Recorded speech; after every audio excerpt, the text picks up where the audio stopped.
boy. Now you're not right up to it.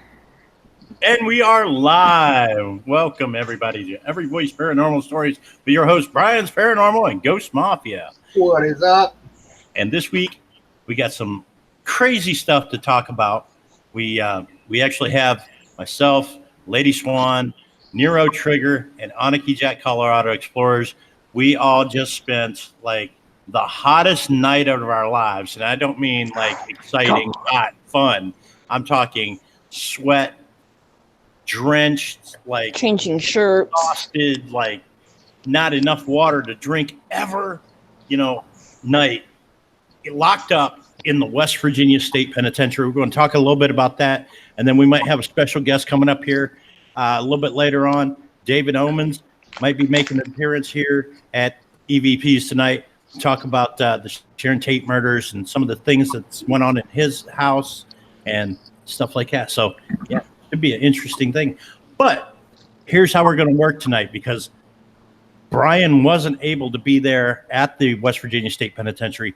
I'm going to hand the host over to him for tonight. He's going to be asking us all kinds of questions for us to answer about the pen, about what happened there, how we felt, what we seen, heard, the whole nine.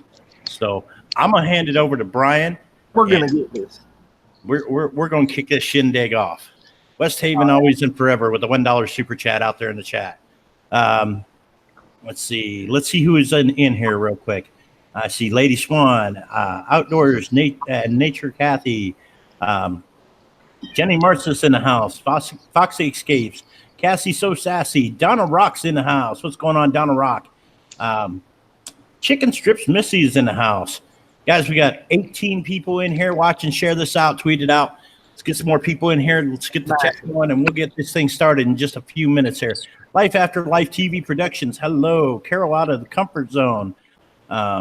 Mike Earl's in the house. What's going on, Mike? Thomas Jordan. Becky Taylor. She loves pancakes. Haunted Jim. 24 people in here watching. We'll get that number up. I know that Lou has... What's that?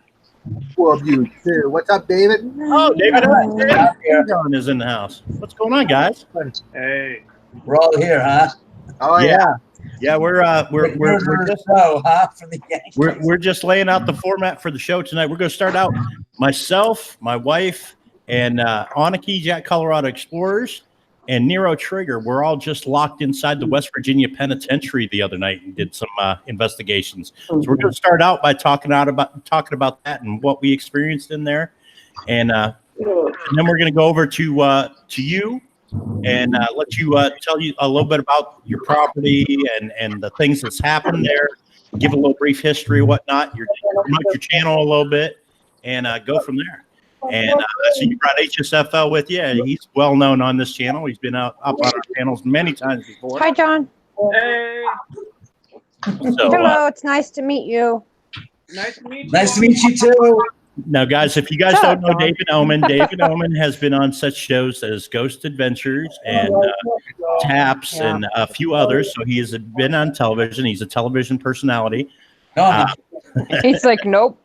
Just a normal person. He's a normal person, but there you go. You can find him on earlier episodes of Ghost Adventures and things like that. So that's probably, if you think you recognize him, that's probably where. Yeah. If you ever want to see If you ever want to see an epic moment of him dissing Zach Baggins, you gotta watch Ghost Adventures Aftershock. Oh, David, you might have to mute your YouTube feed. You're getting echo. Yeah, let me take that off. That's that other feed. Yeah. Yeah, I was wondering where that was coming from. Sorry about that, guys. No, you're good. It happens all the time. Not even a problem. There we go. Yeah, that was fun. And guys, if you have any questions for us about the West Virginia Penitentiary, don't hesitate to chime in. But right now, I'm gonna hand the hosting over to Brian's Paranormal, my co-host for the show, and he's gonna ask us some questions about the penitentiary and things like that. And we're all gonna take our turns answering it and stuff like that. Like I said, if you have any questions for us, feel free to chime in. And then in the second half, we'll move over to the Manson murders and all that. Oh yeah. That'll Go be ahead, Brian. Ask away, man. What do you got for us? Well, I got quite a few for you, actually. So when you first went to the penitentiary, what did you think you were getting into? I'm gonna let the ladies answer this first because I've been in that penitentiary many, many, many times, so I kind of already knew what I was in for. But As and I'm not saying I was locked up there either. You know what I mean? Yeah, yeah. I knew what I was doing. I knew what I did. Everyone's thinking like, what the hell?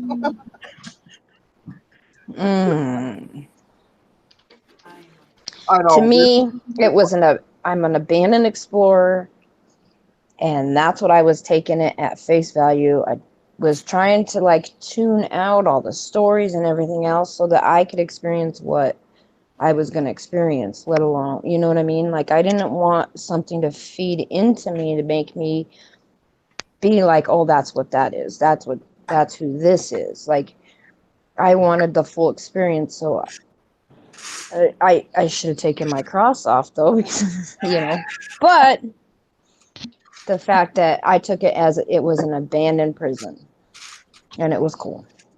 That's what I took it at when I thought what I was getting into. So it was cool. That would have been awesome. Now, I have a feeling that Lady Swan's been there before too, hasn't she? She's been on the daytime tours. She's never been in there at night. So, Lady Swan, what did you think about the nighttime tour? Here. I want to go back now. Nice. Is that something that's calling you back there? Or Yep. It's calling you back. Mm-hmm. So, if you could stay there a whole entire night, like a whole 8-hour night, would you guys do it? Yeah. Would we do it again? Yeah. So when we were taking a break, getting drinks and going to the restroom and stuff, Yeah. in the gift shop, they have these binders, just a whole roll of binders full of like inmates information, history, paranormal history, stuff like that. All different.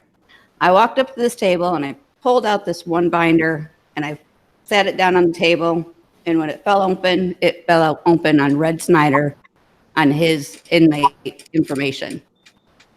Wow. He was the most feared and reverend inmate that was killed by his best friend, Rusty, because the guy that wanted to take leadership put him up to it and told him he had to do it. And Red was the Wow. leader of Brotherhood in that penitentiary. So it was really Hi, creepy. Green Bay.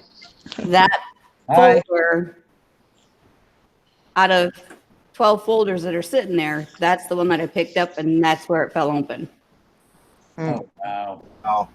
Now, from my understanding, you guys actually got to speak with the holder of that binder and that, didn't you?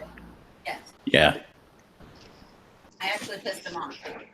Well, yeah. Okay, so we started out the tour of the night. The first place we were at was Red Cell. That's the Yeah. first place we went to in the penitentiary. So we're in there, and this is the part that like when we got there, we were talking to a couple other people. There's like 100 people together on this tour when the tour started out that night. And like Nero was there with us, Haneke was there with us. Nero was talking to somebody, and he said that his name was Michael, like right outside the door of Red Cell. Now, this might be insignificant right now, but later on in the story, it will come to fruition. But that's where. I want to know what Nero would thought, like what he was expecting. Like, Sorry. Come on, Nero. He seems mad. No, I'm not mad. I'm thinking Oh. about how to answer that question. I wasn't expecting what I got. I'll tell you that. Sure, I just took it as an abandoned prison. Also, like nothing ain't gonna happen. It's bullshit, Mhm. Pretty much didn't expect much out of it. So, question, Nero. When you were down in the basement, in that cell, what scared you the most?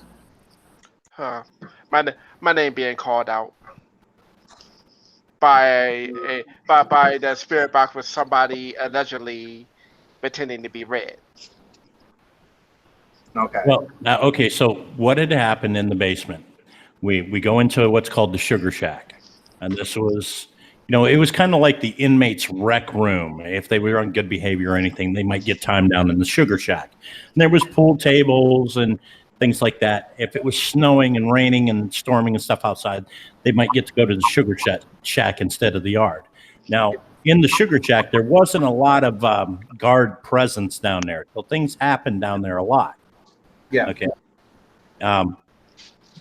But we're down there. We're doing a spirit box session with another group, and Nero had asked, "What's my name?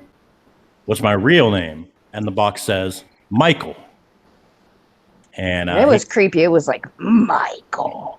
Yeah, it freaked him out a little bit, and then he had said. It kept going on, but it said some derogatory remarks towards him and told him to get out and things like that. The typical kind of stuff. Yeah, typical kind of stuff. Leave, get out of here, blah, blah, blah, Michael. And he said, "What's wrong with me?" Nero triggered this. And the box immediately says, "You're black." That's right. Because you're black. Yeah. Yeah. Wow. I picked that up from that spirit. And it was an Aryan Brotherhood type prison. So. Wow. The fact that he said his real name outside of Red Cell, Red was the leader of the Aryan Brotherhood. It comes across the box with his real name. And at that point, he's like, "Well, how do you know my real name? I never said it anywhere." I said, "Yeah, you did." He said, "Where'd I say that?" I said, "Right outside of Red Cell." And he went, "Oh, dropped the F-bomb right there." Wow. Because he realized that, yes, I did say it outside of Red Cell, and that's probably who's coming through the box right now, Wow. I guarantee it was. So then it tells him to leave, and he's like, "Nope, I'm out. And he leaves like the basement. And as soon as Nero leaves the basement area of the Sugar Shack, there was a different feeling in the room, like a weight had been lifted, and nothing more came through the spirit box. Yeah, so it was like really, really heavy, and like it left with Nero to make sure that he got the hell out of there. Wow. That was kind of the feeling that we had. Like when Nero left, it left too. It followed him out or made sure that he got the hell out of there. Yeah, because whatever he was did not want him in there, obviously. Mm-hmm. Now, with the prison, what was the worst part in the investigation? Oh, the heat, definitely. The heat. Definitely the heat. Well, yeah, that would be with no AC in that. Well, the heat, and we got attacked by a bat. I mean, that bat was a son of a gun. For me, it was going up into the cell blocks and climbing up all the stairs. The higher you got, the hotter it got. Yeah. But going up there by myself, one, I'm like, oh, I need my camera light, right? So I'm like, okay, time to put the flashlight away. I'm gonna turn my camera light on. Click, go to put my flashlight. I look up and go, I'm all alone in the fucking dark.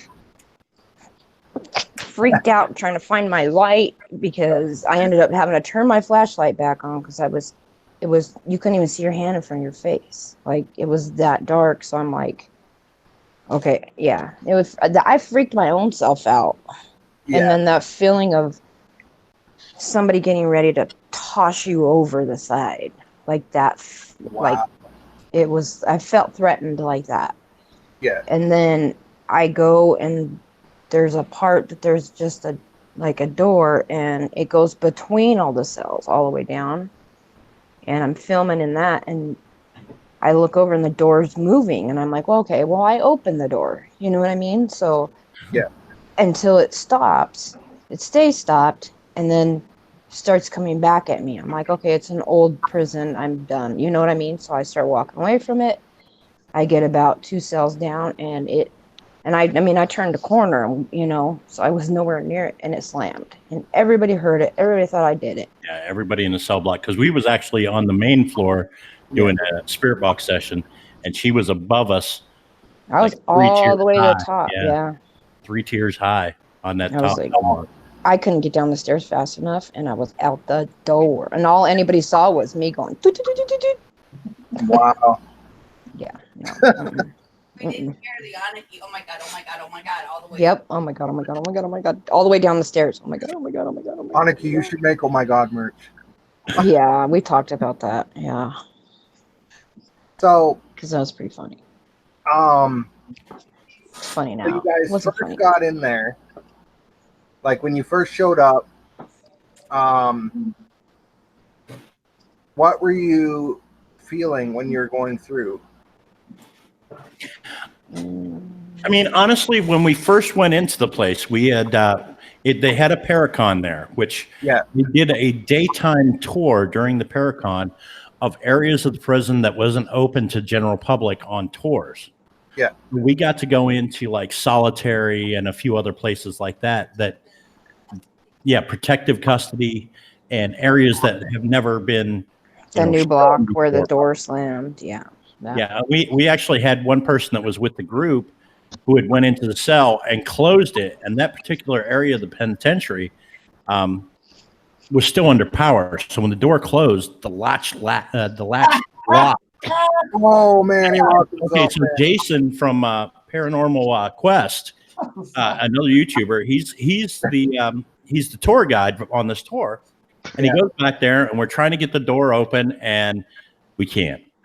And so he's like, well, hold on. I got to call somebody to go find the keys for the lockbox down at the end of the cell block, which you put the key in the box, you open the door, and you have to turn the handle for the electric thing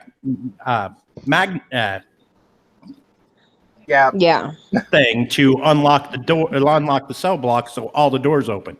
Yeah. Okay, so it being still under power, they have to find the key. Now, the keys are in a display cabinet back at the gift shop, and they are not marked. They're just a ring full of keys. So this young lady was locked in the cell block. And it was hot. Solitary in 120-degree heat for up to 45 minutes. The tour went on without her. She was all by herself. I tried to get her out. I was kicking the shit out that cell door. Yeah, it was. Yeah, it was, and that's part that we didn't film because we figured, we don't want to embarrass this person or put them, but that actually happened. Holy teacher, that teacher, I got news for you. Yeah. I don't know what Ghost is talking about, but I disagree. I think it's all real. It was real. It was all real. But I was a little bit disappointed. And when I say disappointed, what I mean is that, well, one, the Paracon, they didn't have a lot of vendors there. And it was their first year, and Pennhurst is doing a Paracon the same day. So, maybe next year that'll be a little bit bigger, a little brighter, but and a little bit more organized. But they didn't have like equipment to buy, yeah. I mean, I was disappointed in that because I thought maybe I could get some stuff, but yeah, like some stuff that you could show that you were there. You did this. Well, I got the shirt. Look. Yeah. They had the shirt. Yeah, I was. They had the merch, just not what you wanted. Yeah, we figured we'd be able to find E.V.P.S, or anything, stuff like anything. That. Yeah, anything.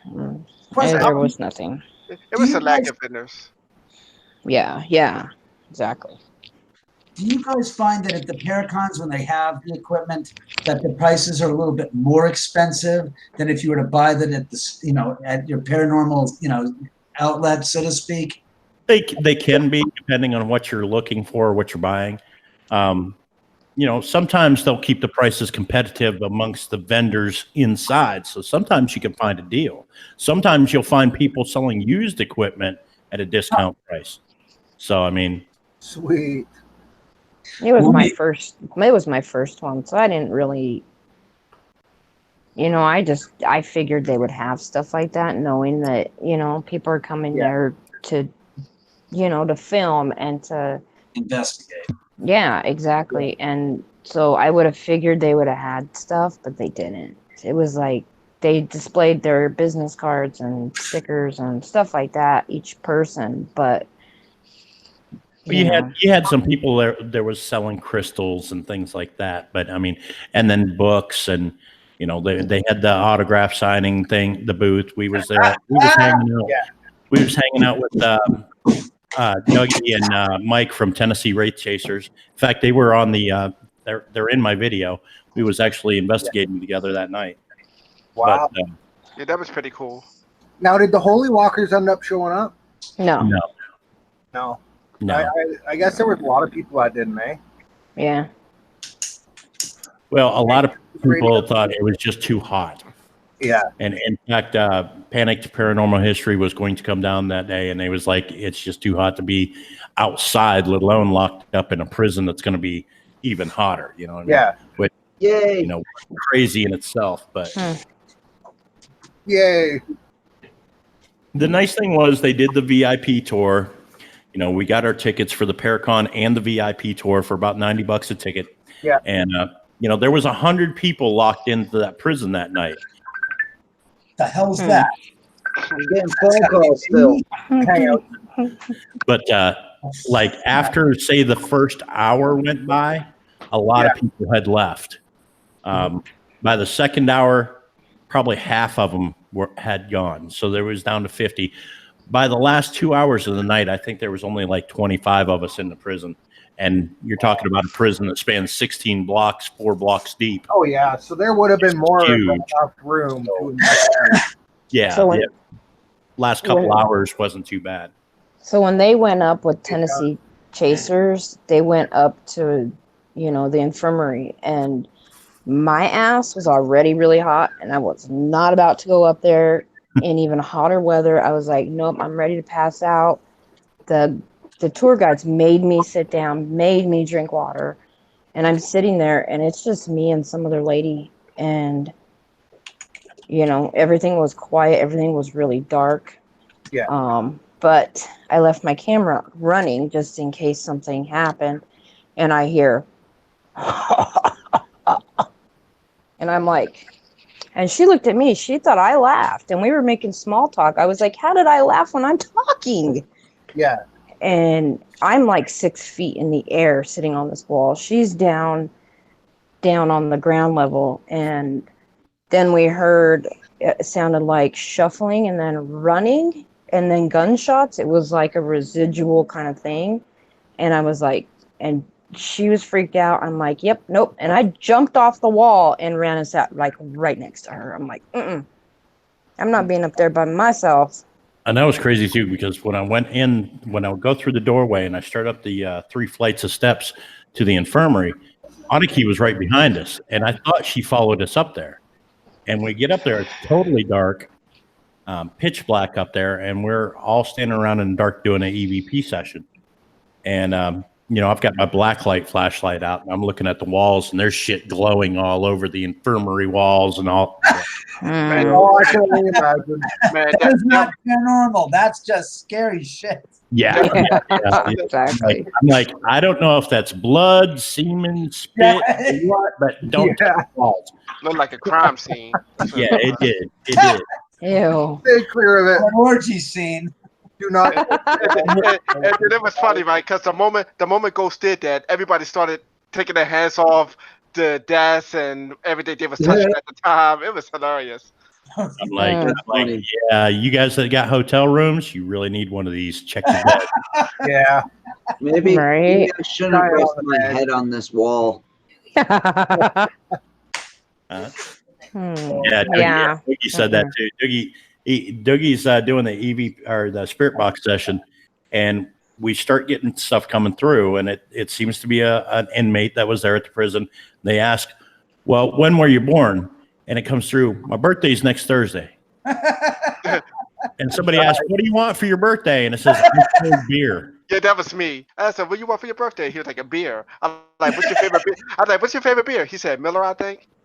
Yeah, Miller was what came through. Wow. So Then I- we got some really cool responses through the spirit box, and it was really a fun time. But it was a man, when you come out of there, not only are you drained from the paranormal activity and the spirit box sections, just like we do when we're doing them on our streams, we get drained.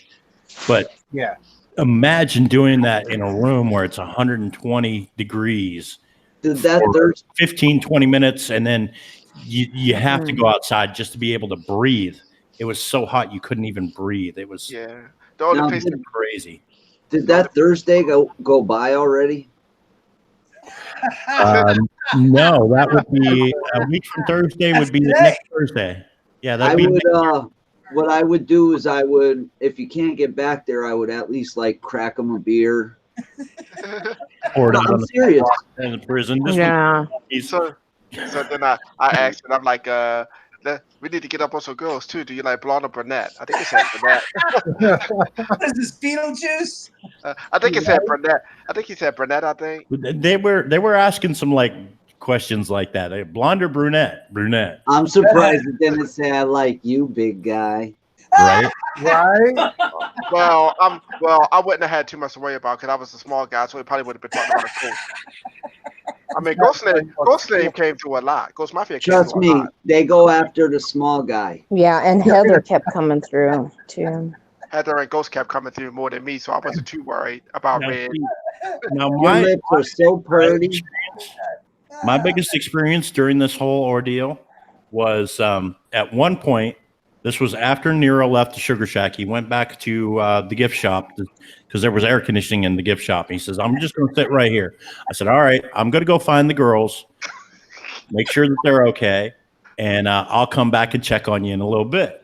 So I go find the girls. They're all right. I was like, "Look, I got to go check on Nero." They were savage. They were going ham on the hole and North Block, and the girls were after it, right? Yeah. So I go back to the gift shop to check on Nero, make sure he's all right. And, I'm hot. I've got my backpack on full of gear. I'm like, I had left the backpack with Nero at the gift shop. So I was going back to check on him and grab some more gear. And I get back to the gift shop. Nero's gone. Where the hell did Nero go? What? So I make the round around the penitentiary. I go through all the blocks and everything. I didn't go up in the infirmary, which was on the third floor where it was so hot. I figured there ain't no way that he went up there. Yeah. I make the first round, come back to the gift shop. She's still not there. I make the second round, stop off by the chapel where we had left like the cooler and stuff that we took in, or maybe he went and got something to eat. Nope, he wasn't there. I go back to the gift shop for the third time. He's still not there. I go over. I'm looking out like the main door where they have to unlock and let you out for the night.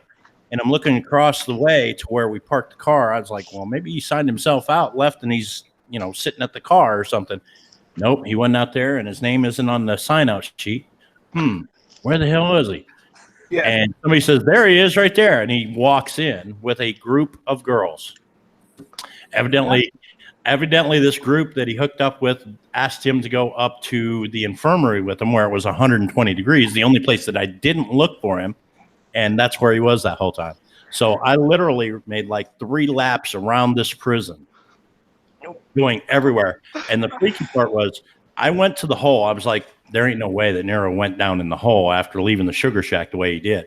Oh, yeah. And I go down into the hole, and the story of the hole is where R.D. Wall, he was the most trusted inmate by the warden. It was rumored that he was the warden's favorite snitch. Okay. Or it could be the warden's favorite bitch. Well, either way. But he had his own private room down here in like the boiler room area it wasn't a cell. Okay. Because he maintained that area. So he had a nice little living space down here in the basement that was cool in the summertime, warm in the winter because of the boilers and everything. He had a nice cushy little spot in this prison, right?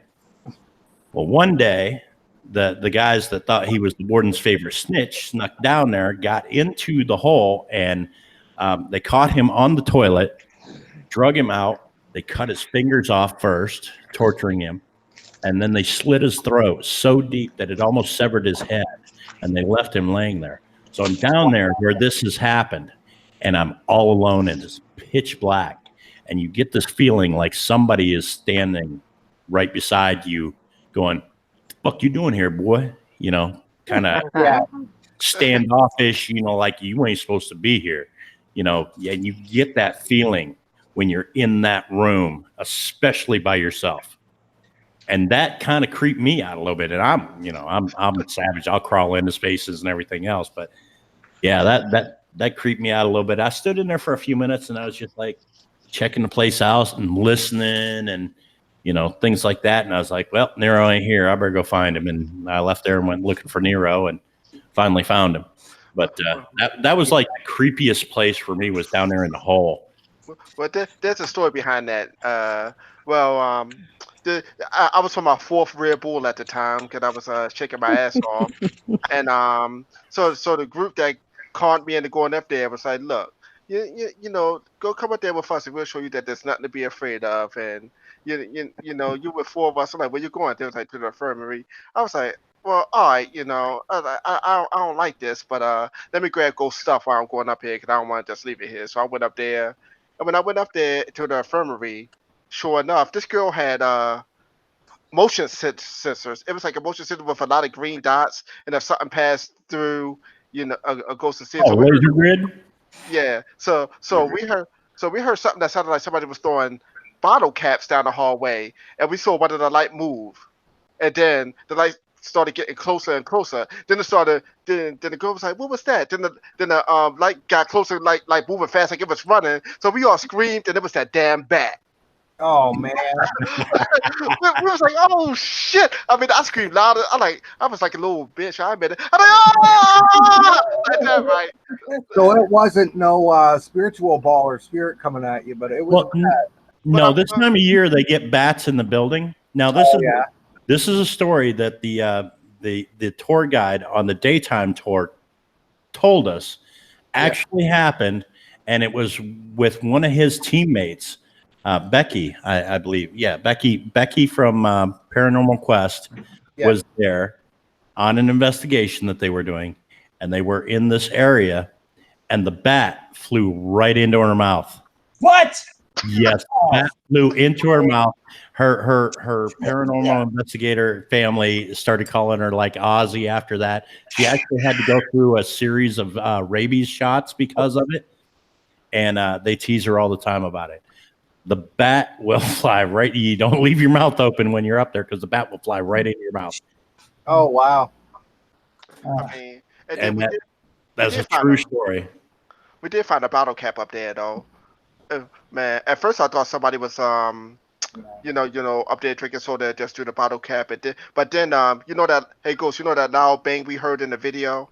Mm-hmm. Yeah, first. Well, we heard that, and then the guy, I forgot it. I think his name was Mark. He like, that door wasn't open halfway a second ago. Then the employee was like, if it opened, we would have heard it. I'm like, that door was wide open. So somebody did that. He was like, nobody didn't do that. So he told the ghost, can you make a sound? Can you close the door or open the door for it to sound like bang? I'm like, oh that was the door slam when the Aniki was actually up on the 3rd tier above us. Well, and was leaving, and that door slammed behind her. That door slam was above her. well, Aniki, you scared the hell out of us with that. I didn't slam it. Yeah, Everybody thinks I did it, and I can't wait for my video to come out to prove I didn't touch that door. I mean, you had me, the other. You had me, the other guy. I don't think it was Aniki because I was. It wasn't. Well, I don't know who it literally, was. as soon as we heard that, we seen Aniki like trucking across the end of the cell block. I filmed it moving, and yeah. He's chasing it was not me. And I'm so glad I caught it on video because that will prove that I didn't touch the door. So Ghost, right when Mark said, make it sound for us, as soon as we heard bang, me, Mark, and the 2 girls that we was with, we all made a beeline for the gift shop. Like that. I'm like, oh shit. I like, because we didn't know what the hell that was. Kind of find out Anigi was down there, one below us, messing around. No, she wasn't messing. I wasn't slammed it. doing it. I don't think she slammed the door because of the timing. It I wasn't don't her. know. Yeah, because No, of the timing. that door slammed, and that was like I went behind over her. the footage already on that part, and I was nowhere near it. In fact, I even said, "Is that fucking door moving?" Oh shit! Hell no! She was on her way down off of the cell block. It probably had hit the main floor almost. No, I was like 2 or 3 cells down when it slammed. So Yeah. like I was nowhere near it, but I'm glad I got it on video That's crazy. because I got it moving, and I was like, "Wait, oh hell no, and you could see me trying to film the cells as I'm going by. It's like I'm in a car. You know, when you look out the window, how fast things move. It was like that. I I'm like, mean, because my heart already left my body 10 minutes prior to that door slamming. And then to go back, it took a lot of balls for me to go back up there to the infirmary. And, yeah, but I got to interject though, because that was the same group that the Michael came through the very first time you heard it. That's why true. you went back with them. Yeah. It wasn't for, you know what I mean? They convinced you to go back, and they convinced you there's nothing to be scared of, because that's the same group that it came through with Michael. So, But Yep. Nero, Well, I didn't realize that at the time that it was the same group. yeah. but Nero, why would you run away? You scared? Yeah, I was scared. I admit that. I would have sat there still getting EVPs or something. I wish I would have. Because I was down there with a bunch of people. If I would have got possessed, they probably would have saved me somehow. But I wish I would have stayed. Oh yeah. So I got a good question though. Out of all of this, did any of you guys get touched by anything? Oh, Yep, yeah. Lady Swan did. Lady Swan got hair pulled, tugs. Yeah, it happened in different Now, areas. all right, was that during the Paracon or later on that night? Both.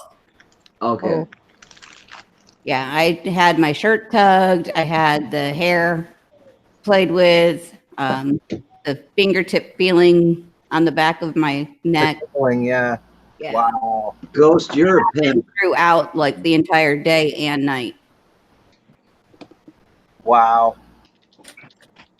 So how often, like, did you guys have whispering in your ear? Were like the touching I'm aware of, but like this constant? Was it a constant thing there, or was it just the odd time?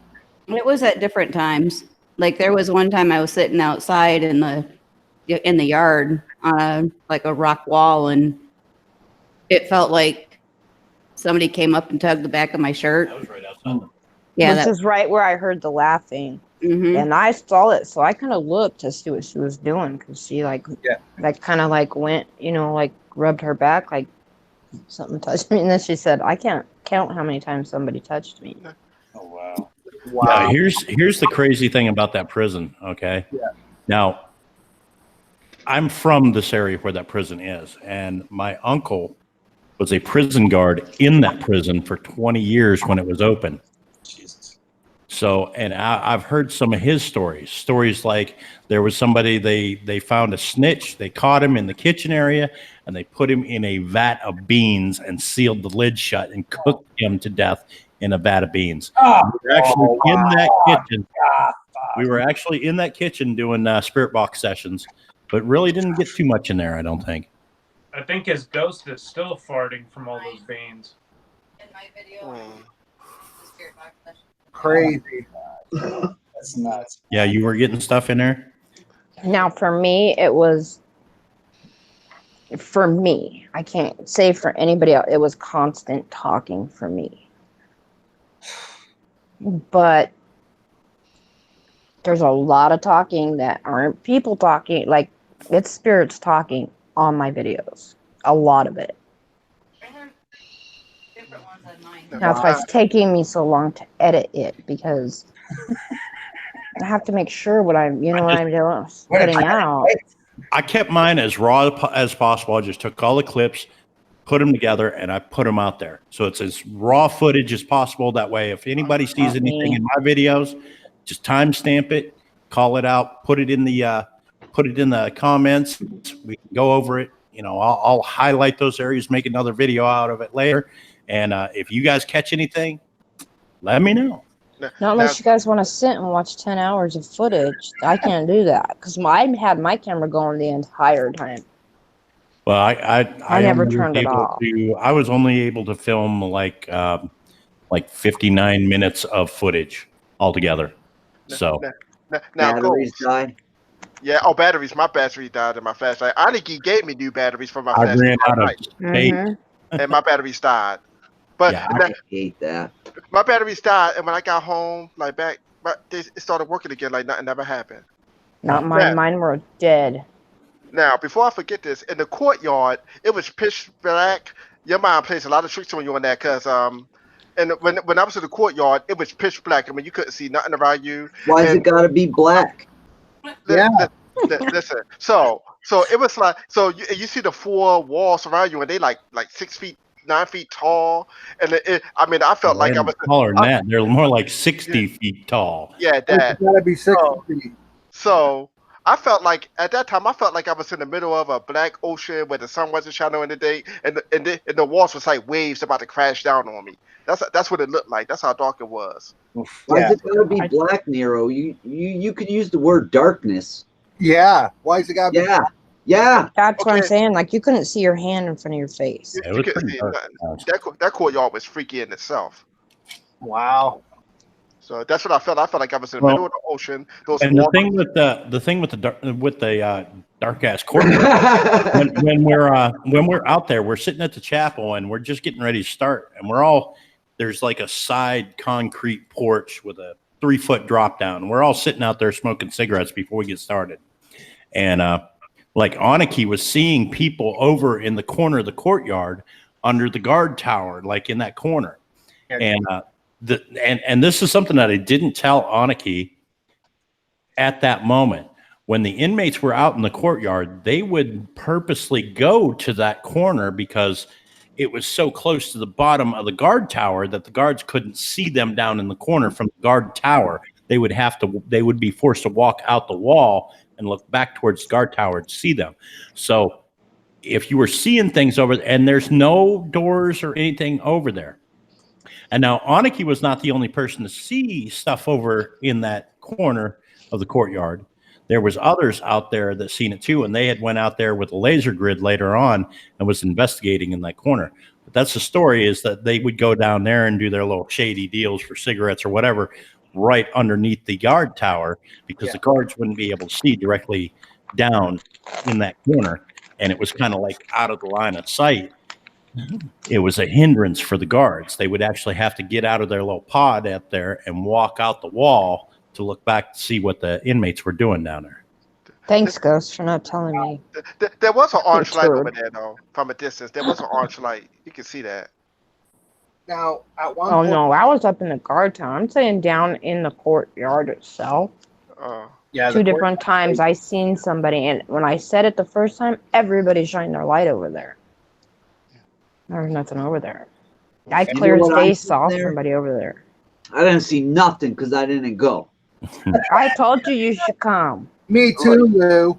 Look, this was the first one that the penitentiary ever did, and they are planning on having a annual one now every year. So annual next one? year, an annual, not an annual. I know what you was thinking. You was thinking about heading straight to the hole, wouldn't you, Lou? If it was an anal one, I would have been there. Overall, huh? Oh yeah. Lou, you got to go next year. You're going to go straight to the hole first thing. It's damp down there. It's moist. It's slimy. Is it a dirty hole? It's dirty. It's definitely a dirty hole. Does it have a little bit of buzz on the wall? 20 bucks is 20 bucks. Dirty Lou. hole, then I'll fit. It's an old hole. It's filled with cobwebs, brother. That's all I can tell you. Oh. At one point, it must have been moist because there was still mud on the floors. I made Ghost and Lady Swan come down there with me and turn off all the lights. And we sat there for a while. Yeah. Oh, I think we scared the hell out of that one guy house. because we was actually sitting in the chairs in R.D. Wall's area where he was murdered, and we turned off all the cameras and all the lights, and we just sitting in there in the dark, not saying nothing. And somebody comes down into that area, comes around the corner, and it's like, oh, and he turned around and left real quick. Mm-hmm. You know what would have been cool if you would have brought like some offerings and stuff, like some rolled up cigarettes, stuff like that. I did that. I had Yeah. cigarettes with me. I did That's that cool. in a couple spots. Because I would just think they'd be more apt to talking to you if you because the guy who wanted the beer, I feel bad for him. I want to give him beer, like. Yeah. So I brought a couple trigger objects. I had a couple of old coins with me. I had out at one point. I had tobacco. I had, water. Yeah. Bottled water, things like that. Which in prison you wouldn't think that would be a great trigger object, but think about the conditions that night. These inmates are in that prison suffering through those same conditions night after night after night for years. Oh, dude, the hole is hell on earth. So. I mean, imagine hell on earth. That's what the hole is. People screaming 24 hours a day, naked people locked in cells, throwing feces and flooding their toilets. The hole is a very, I would say there's a lot of negative energy in any hole. Oh, hold up. I don't know about all that, but now to revisit Brian's earlier question, when I went in there expecting them to at least have bigger cells than that, and they like what you see on TV. Oh yeah, Nero, they're gonna they want to make these criminals happy with the size of their cell. Hold up, you can barely breathe in those damn cells. They are so damn small. I'm like, how can you live in? How did they deal with that? Right? it was a maximum security prison I would have killed that was myself. built 120 some odd years ago. Nero, you might want to think about that next time you use copywritten music in your videos. Right. No, I'm being serious here. I mean, they were so small. We are too. Sacker, BMI, Tony. I mean, They were so small, man. I didn't expect that. And people spend life sentences in those cells. I mean, come on. Think about that. Some of them had 2 people in there. okay, so I have a question for you guys. When you walked through the wagon gate and walked underneath those gallows, did you feel anything? Nope. No, actually, I didn't even know it was there until you said something. Until you said, look up. I'm like, no. Okay, so now this we didn't tell Aniki this and we didn't tell you What the hell? At the prison.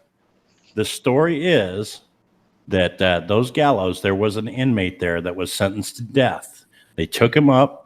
They put the noose. He was a heavier set guy.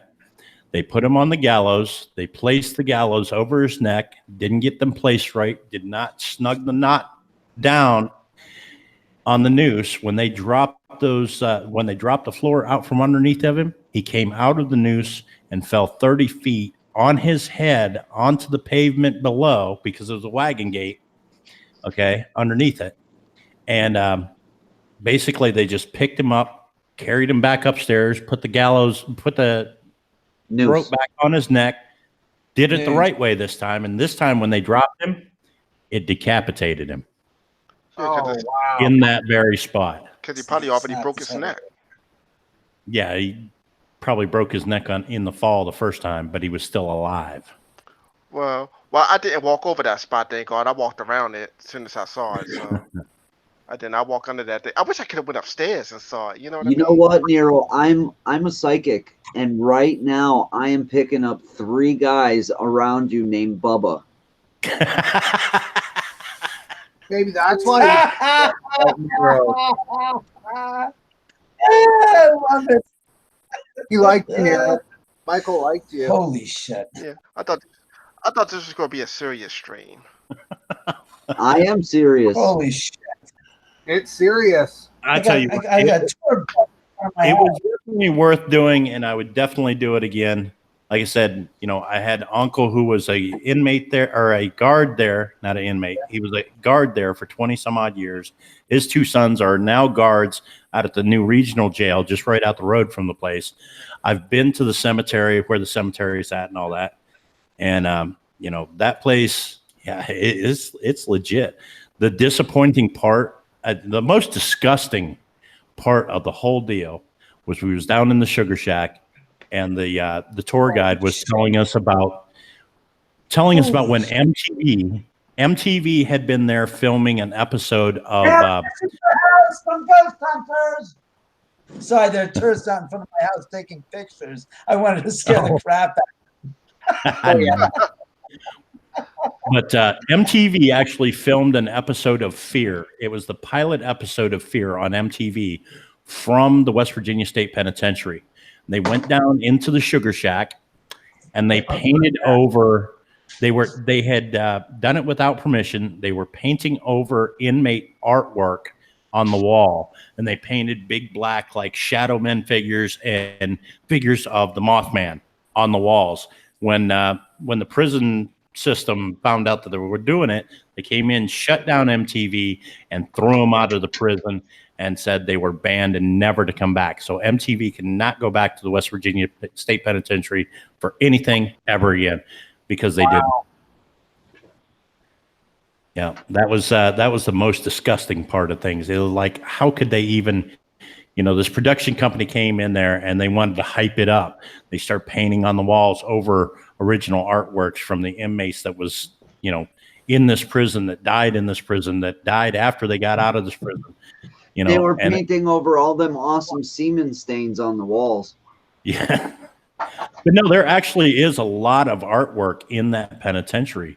Inmate artwork, original artworks, even in the cells, the people drawing on the walls and things. Some of those people were really, really artistic. And there were flowers in some of them. Remember I pointed it out? Yeah, and that was the flowers were it was odd though to have. Okay, so like in RD Wall's area, there was flowers in there. Those are inmates that have come back and taken the tour after they got out of the prison system, where they were so old they, you know, they weren't a threat anymore, and they've been paroled, but they come back and they take the tours at the prison, and they will bring flowers and things like that and leave them in the areas where they know they had friends who died there in the prison. Wow. So they'd like leave flowers and everything. Yeah, there was in Red Cell, there was flowers underneath his bed. Mm-hmm. Wow. And I pointed it out. I was like, whose flowers are those? You know? So I think David Ullman is torturing some tourists. Yeah, he's true.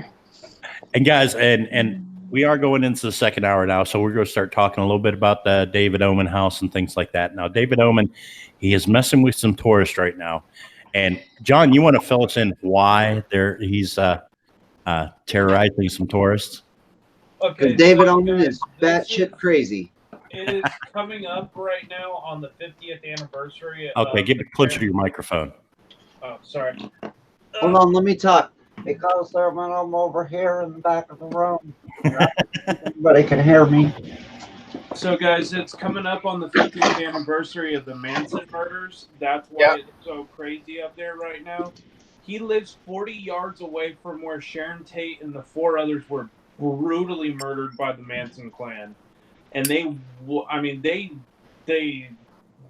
absolutely brutalized. I think one lady, Abigail Folger, the heiress to the Folger coffee fortune, she was stabbed, I think, 45 times.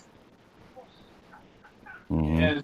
And Sharon Tate, they like stabbed her and her unborn child, and she begged for them to take the child out so she could live. Like from seeing the story, and I've heard it a few different times. Now, it's possible they were hiding out in that yard, isn't it? Well, now I know that David Ullman's house, the property that he owns now, and the property that was formerly Sharon Tate's estate, it was a large area. Yeah. And part of that property corners through the lot that David Omen's house is built on. Like if you walk right outside of his front door, you take a left-hand look and you can see the gate to Sharon Tate's house. Because I know that they like dressed themselves in blood and then went out in the moonlight afterwards, right? Yeah, because Manson told the girls to do something witchy. Do something witchy, yes. But he also wanted to incite a race riot, which is why they wrote pigs in blood on the wall. Helter Skelter too. Helter Skelter, Well, yeah. Helter Skelter was written at the LaBianca's house the next day. The house that Zach Baggins just bought. Today, actually. I don't know how true that is. That was not at the Tate house. I thought they wrote it on the wall. Helter Skelter was wrote on the walls of the LaBianca house. Oh, well. Sharon Tate's it was written on the door, "Death to Pigs" or something like Yeah. that.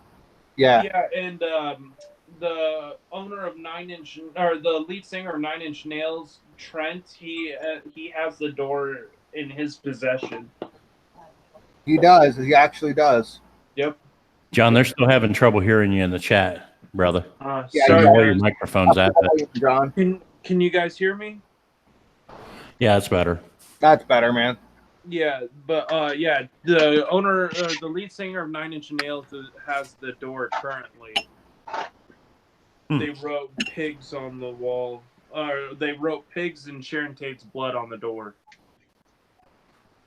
Yeah, it was brutal. Now, although Charlie Manson was never proven to be one of the killers, Yeah. he orchestrated the whole thing. Now, he was one of the people. He had done murders at like the ranch and a few other places, and I think if it was today, he would have never been convicted in today's court. Never. Not at all. Well, no, there was some evidence to suggest that he may have had a hand in the LaBianca murders. He did. was at the house. He was So at he the may house have actually murdered one of the LaBiancas himself as demonstration on how to do it to his followers, and then they did Mrs. LaBianca Yeah. in the house. So there's some speculation to that. Nothing's ever been proven, but there is speculation to that. Yeah. It was crazy when you guys were talking about the West Virginia State Penitentiary. Mhm. The meter next to my doll was going crazy. Interesting. Quite interesting. Yeah. No. I have seen the movies though. David will tell you all the facts. Like David knows the facts verbatim. Like he could tell everything that happened that night and at the LaBianca house. Now I've heard rumors, and I don't know how true it is, because it's according to the book, she was murdered and the baby was still inside of her. Yes. But there was a vicious rumor that she had been stabbed so many times that the baby actually came out. They took the baby and threw it in a fish tank. No, they never took she pleaded to have the baby taken out so it would live, but they ended up stabbing her in the stomach and she died with the baby inside of her. Yeah. What's up, Wicked Crew? Yeah, it was pretty awful what's his name, Tex Watson did. Tex Watson was in prison here in Central California for a long time. I mean, 20-something years until everybody discovered that he was here. The whole city voted to kick him out of this county. And he was trying to plead for parole to be paroled out of San Luis Obispo County. And everybody's like, hell no. Yeah. Well, and here's the thing that ties these two cases together. If you watch Lady Swan's video, she has a picture in there. It is a letter from Charles Manson to the warden of the West Virginia State Penitentiary. Okay, this ties these two together, and this makes the whole episode of E.V.P.S for tonight. This is what ties it all together right here. There's a letter from Charles Manson to the warden asking to be transferred to the West Virginia State Penitentiary for the simple fact that he wanted to be closer to his mother because his mother lived in McMecken, just 5 miles down the road from the penitentiary. Exactly. It's crazy, man. And Like, it's so weird what happened to him when he died at San Quentin. It's just like he died, and then I guess his son took custody, or it was his son or grandson took custody of his body and buried him, and it's in a private funeral in Florida. Like, that whole ordeal was just crazy. There were so many people fighting for his body.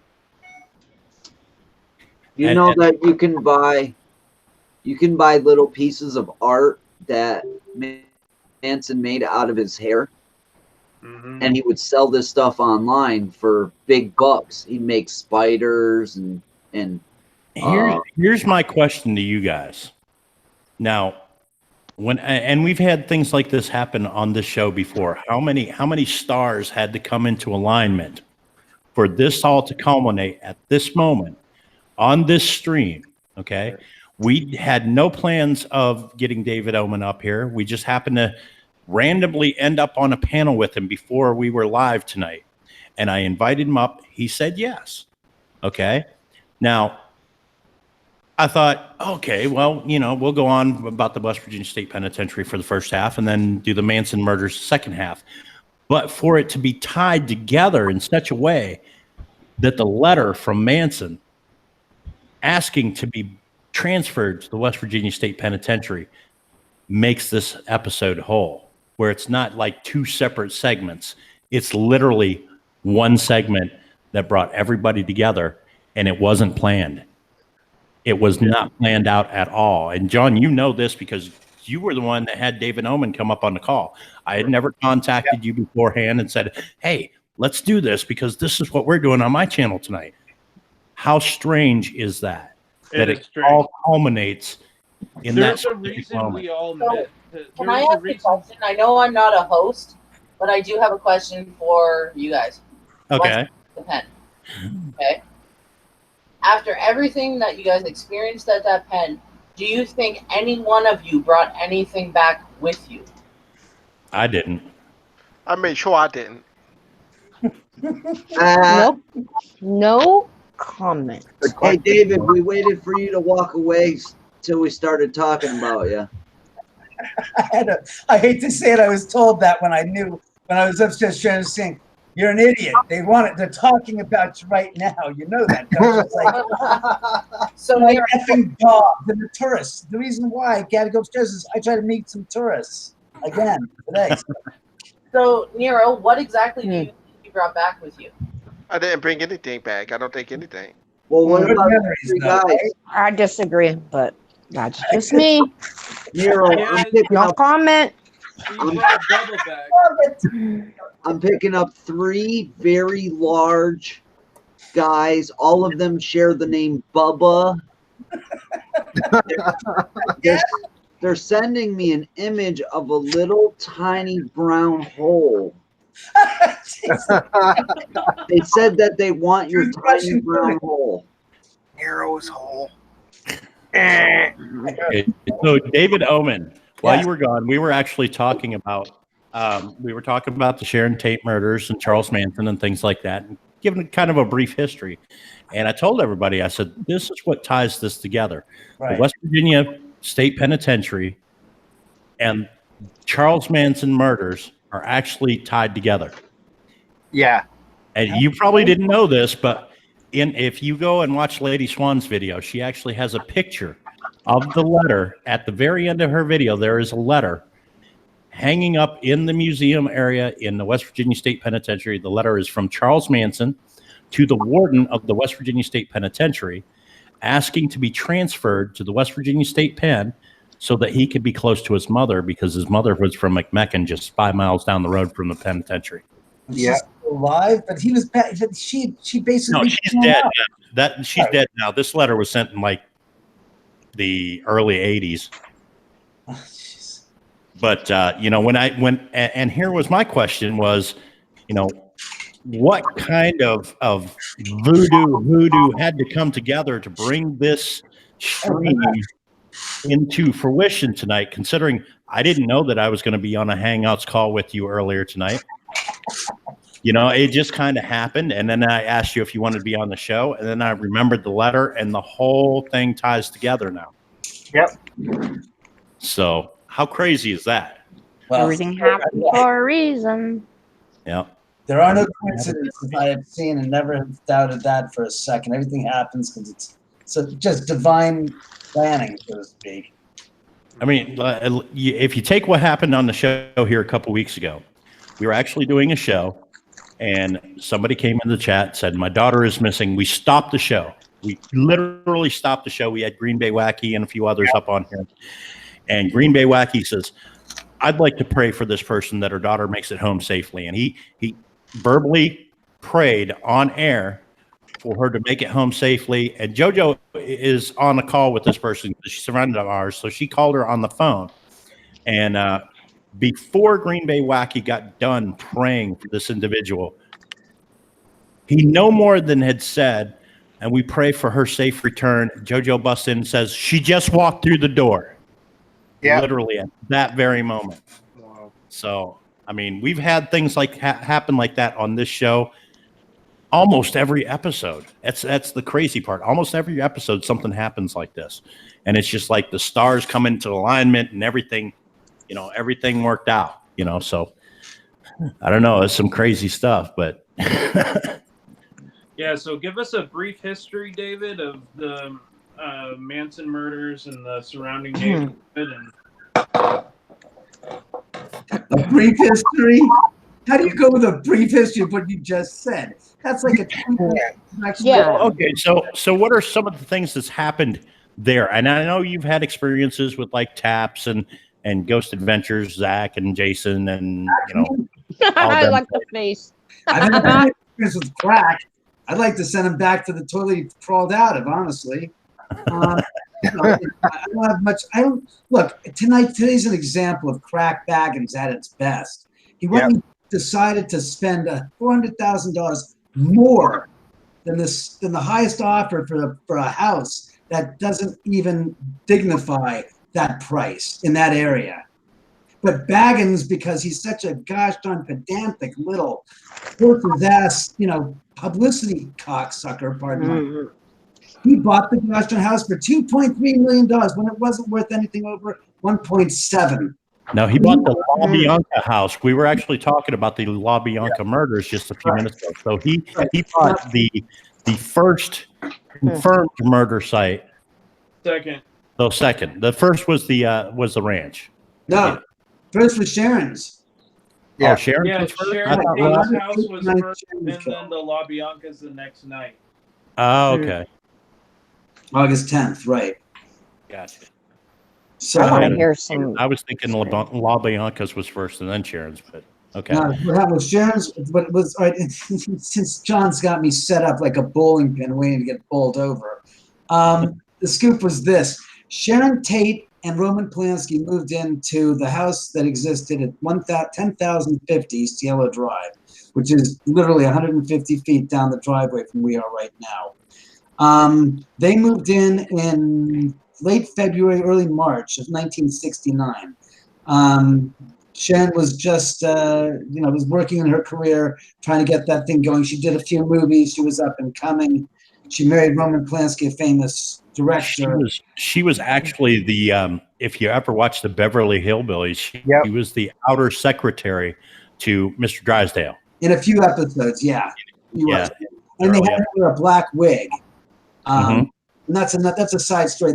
I know some background about that too, but I want to keep it really short and sweet. So Sharon Tate was living there with Roman Polanski. Charles Manson knew the house because, and I don't know if your members know this, but Charlie Manson basically was friends with with Brian Wilson of the Beach Boys. From the Beach Boys, and they were former residents of the house. Well, their manager was. Terry Melcher was their manager and producer, and he lived in the house. And he was Doris Day's son, and he was living there with famous Candice Bergen. Now, they moved out, and Sharon and Roman moved in March of 69, early March. Manson comes trotting on in there trying to find Terry because he has now been ostracized by Brian Wilson because of his impatience.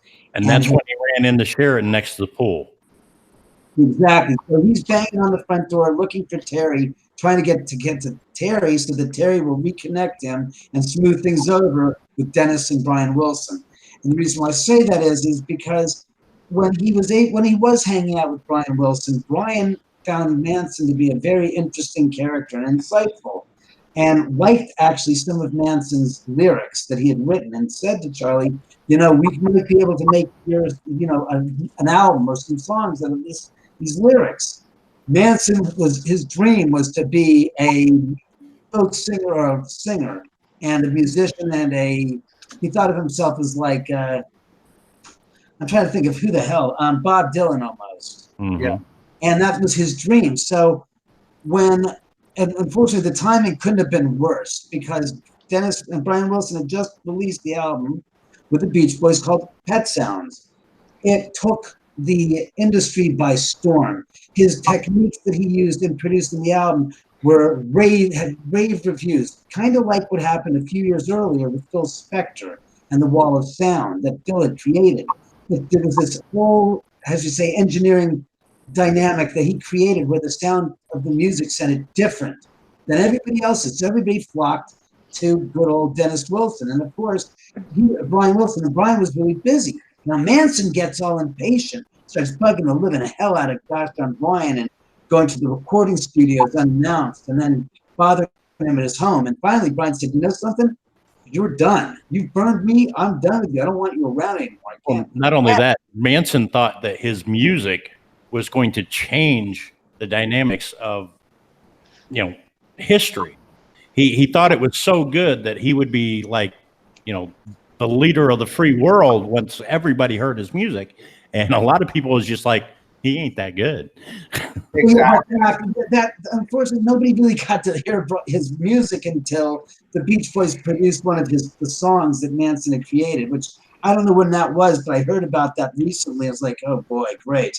But what happened is that by Manson being so impatient, he basically put the knife in the heart of the vampire, his dreams, and he would have held himself quiet. He might have actually not have killed Sharon and Roman, and Sharon, Roman's and Roman's unborn son, Paul, and all the others. I mean, it's just, when you think about how strange history is, by just one instance, something going the other direction, things don't fall apart that direction.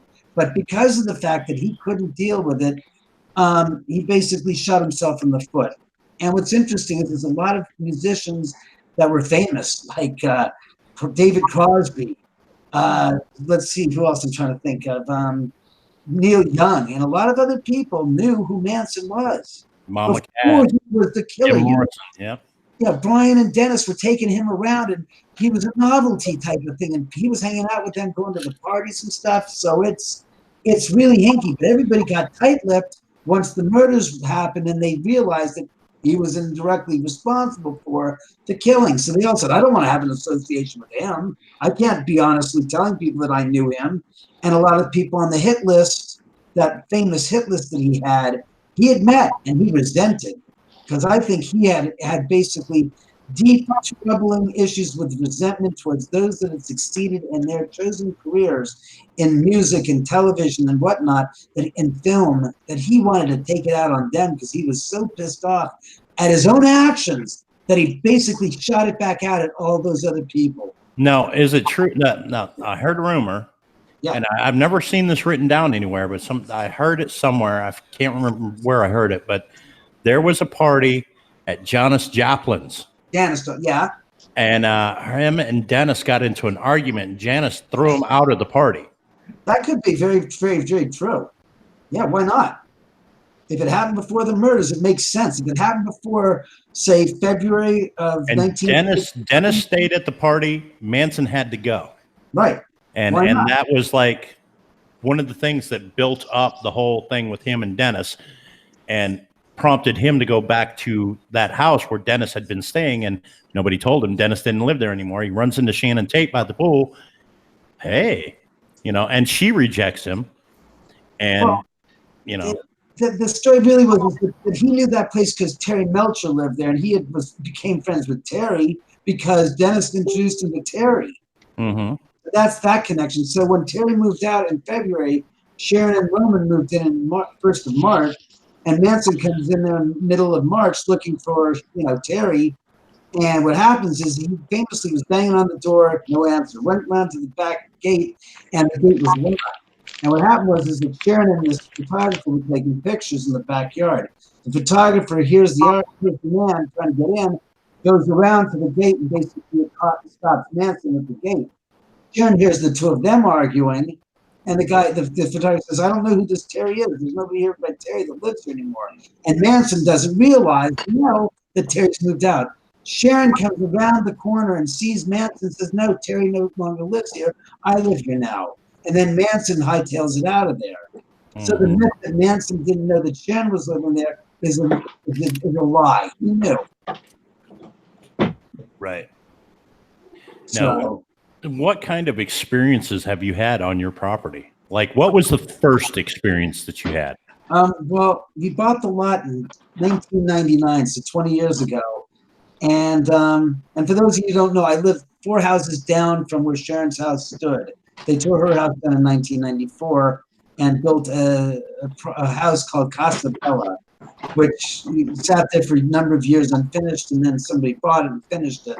But in my house, during the construction, there was stuff happening. I mean, you could just, walk around the house on the different floors, and it was like somebody was coming up behind you, and they were going to sneak up and behind you. It's like, "I got you." It was like, but there was no one there. That was like the very first thing that we experienced. Tools being moved from one floor to another by unseen, just randomly. Different tools that are going from the 3rd floor to the 1st floor, from the 1st floor down to the 2nd floor. That just didn't make sense. Later on, during construction, I asked my laborers 6 months before we were done what their experiences here were. And one guy says, I said, what happened? He goes, "This 20-year-old kid tells me that he was here in the house 6 months earlier in mid-July on the 3rd level down, because it's a top floor, ground floor, street level, and then it goes 2nd floor, 3rd floor, the 3rd floor. So it goes top floor, 2nd floor, 3rd floor. And he was working, and he heard voices and footsteps coming from the top floor.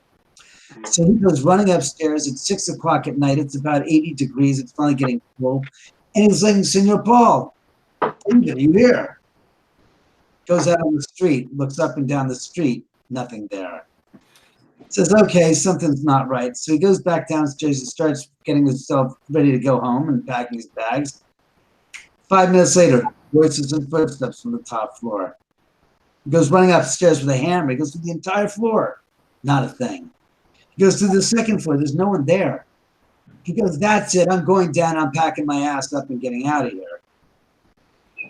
He goes downstairs. He's sitting in the what is now the 3rd level guest bedroom, and he's packing his bags. And then it says, all of a sudden, I hear footsteps coming down the staircase. I said, "What do you?" He goes, "It sounds like leather-soled shoes on the wood planks, because there's no carpet, on going down the treads of the staircase, getting down to the bottom." He goes, "They're getting louder and louder till they got to the bottom landing and they stopped." So I come out of the doorway looking for somebody that's there 10 feet away from the landing, and there's nothing there. He goes, "And then it happens." I said, "What happens?" He says, out of nowhere, he says he feels like somebody takes an ice cube. It's like cold air, but it's really, really, really, really cold. But it's not all over his body. He says it's right on the back of his neck, right between right above the shoulder blades, and right below the hairline. And he says it's like a 2-inch band of just ice dragging across the back of his neck.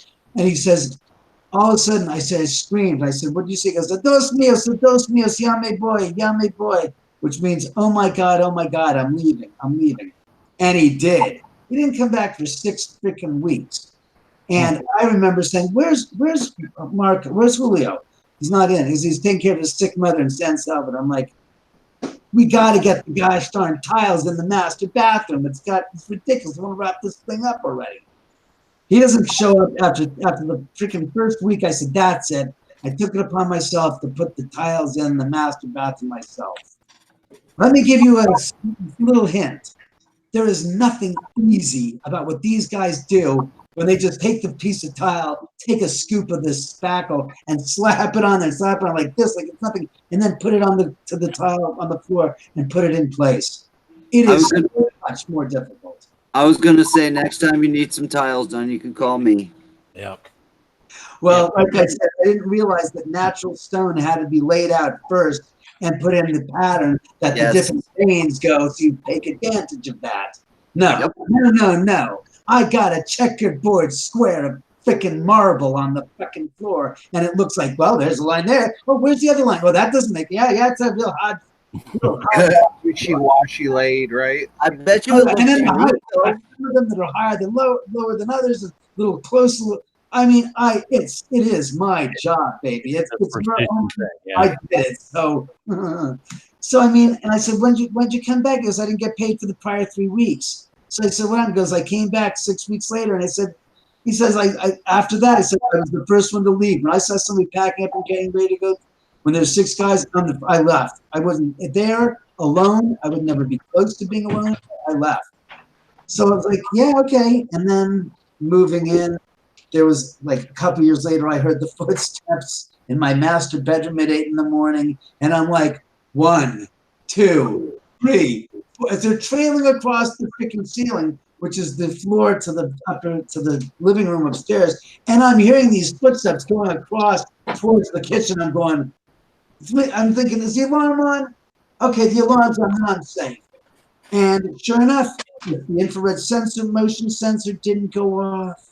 Nothing. The doors were all locked, the deadbolts. But there was some spirit making his presence felt, walking across the ceiling in my bedroom. I was like, holy shit. I vaguely remember the first time you were on Ghost Hunters talking to Jason and Grant and them, you talking about actually seeing an apparition of a man who I assume would have been Roman Polanski. No. Well, Polanski's alive.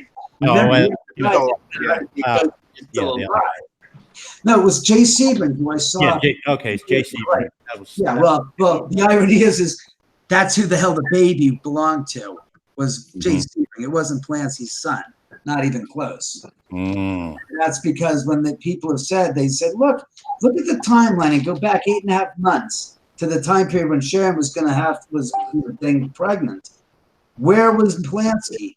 Not in the U.S. No, he was in the U.K. at the time. He was shooting a movie, so they said that's why they said it was Sebring that got her pregnant. Now there was that her and Sebring actually had a relationship before her and Polanski got together. So they were engaged. Yeah, they were engaged at one point. So it makes sense. Before she got together with Polanski, that's the irony. She went to the UK to shoot the film, the Fearless Vampire Slayers, and she didn't like Roman at first, and then she fell madly in love with Roman. And Sebring, on hearing this, flew out from LA to London to see if she was serious and okay. I think it had to probably do with he wanted to make sure he wasn't losing Roman to her to Roman just because he wanted to make sure, and he ended up becoming great friends with Roman as well. So they were married for I think it was 1967 that they got married, or 68. But her ex-fiance was Jay. And at the time of the murder, she didn't want to be there in that big house alone. She got them to come and stay with her at the house. No. Roman asked Wojciech and Abigail to stay at the house because he knew he was going to be in New York or somewhere working on this movie. And what he didn't want was Sharon, his new, his wife, who was 8.5 months pregnant, to be stuck in a house up in the middle of the sticks up here, because you got to remember, in 1969, there were but 2 houses on this driveway and one at the very, very bottom. As far as the rest of the area was concerned, there weren't that many houses. There were a few houses, but not as many as today. So again, when you're talking about getting an ambulance up here to get her to the hospital because she's going through labor pains, he said, you guys stay here with her in case there's an emergency. If her water breaks, you can take her to the gosh darn hospital, stay with her, keep an eye on her, make sure everything's okay. So they were living there with her while Roman was gone by his request.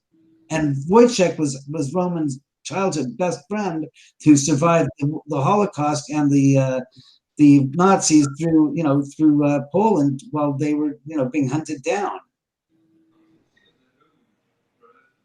Nice.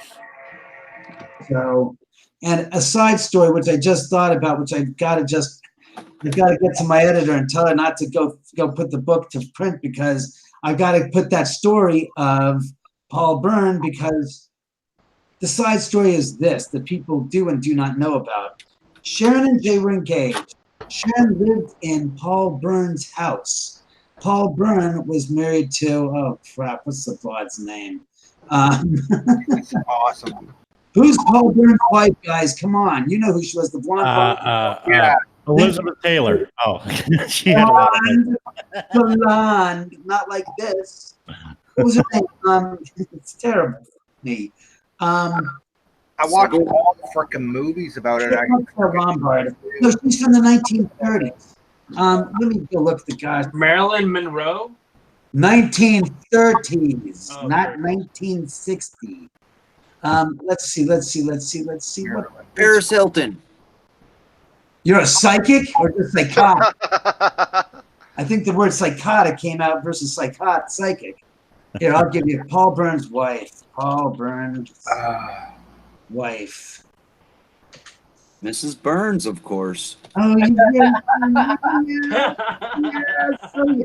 Paul Byrne, not Burns. Byrne. Paul Byrne's Byrne wife. She didn't get burnt.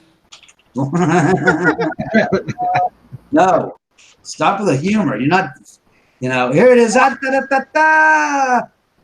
Oh, fuck, got pictures. What the hell's the broad's name? Jean Harlow. There it is. Jean Harlow. Okay. Who everybody was like, to me, I see this girl as nothing but a ugh. She was white trash. She was poor white trailer trash. She was. Yeah. That she had a career in Hollywood, to me, looking at her, thinking of all the other celebrities of her time period, of her contemporaries, and listening to the way she talked, I mean, if you've ever seen somebody that has no class and and it's not like a parrot, he was really that person, because you watch the newsreel footage of the interviews with her. So you're saying she's exactly like me? I was gonna say I wasn't born back then, so it couldn't have been me. No. Jean Harlow was a really creepy broad. She was a creepy, messy bitch. She also was involved with his death. She was also married to a mafiosa who also really didn't like Paul Byrne when he found out that she was marrying him, that his girlfriend was marrying him. It was like, The reason why she became famous is because the mafiosa basically had some points in getting her where she wanted to be. And in those days, the mafia in Hollywood, that, you didn't exist. Somebody told you, Sid Cicero said something to the guy. You listen to Sid Cicero. I don't care if you're guys. You're talking the Frank Sinatra, connection kind of thing. No. This is way earlier than that. This is so early beyond. This is 1929, that kind of thing. She was, and she actually died, had a tragic death. She had appendicitis and died from it at, I think, the age of like a few years after he died. So you're talking like Bugsy Siegel era. Only than Bugsy, honestly. This Bugsy was the 40s and the 50s. This is like Capone. This is one of the lines of the St. Valentine's Day Massacre, February 14th, 1929. That's the era we're talking. Gotcha. That's where there was a lot of play between Hollywood and the mafia, and they were able to do things. The mafia had influence over those people then, like nobody's business. Look, she's 21 years old. She wasn't dancing in the eyes. She didn't have a good diction about So it. you're talking pre-Las Vegas. This is like Vegas did this.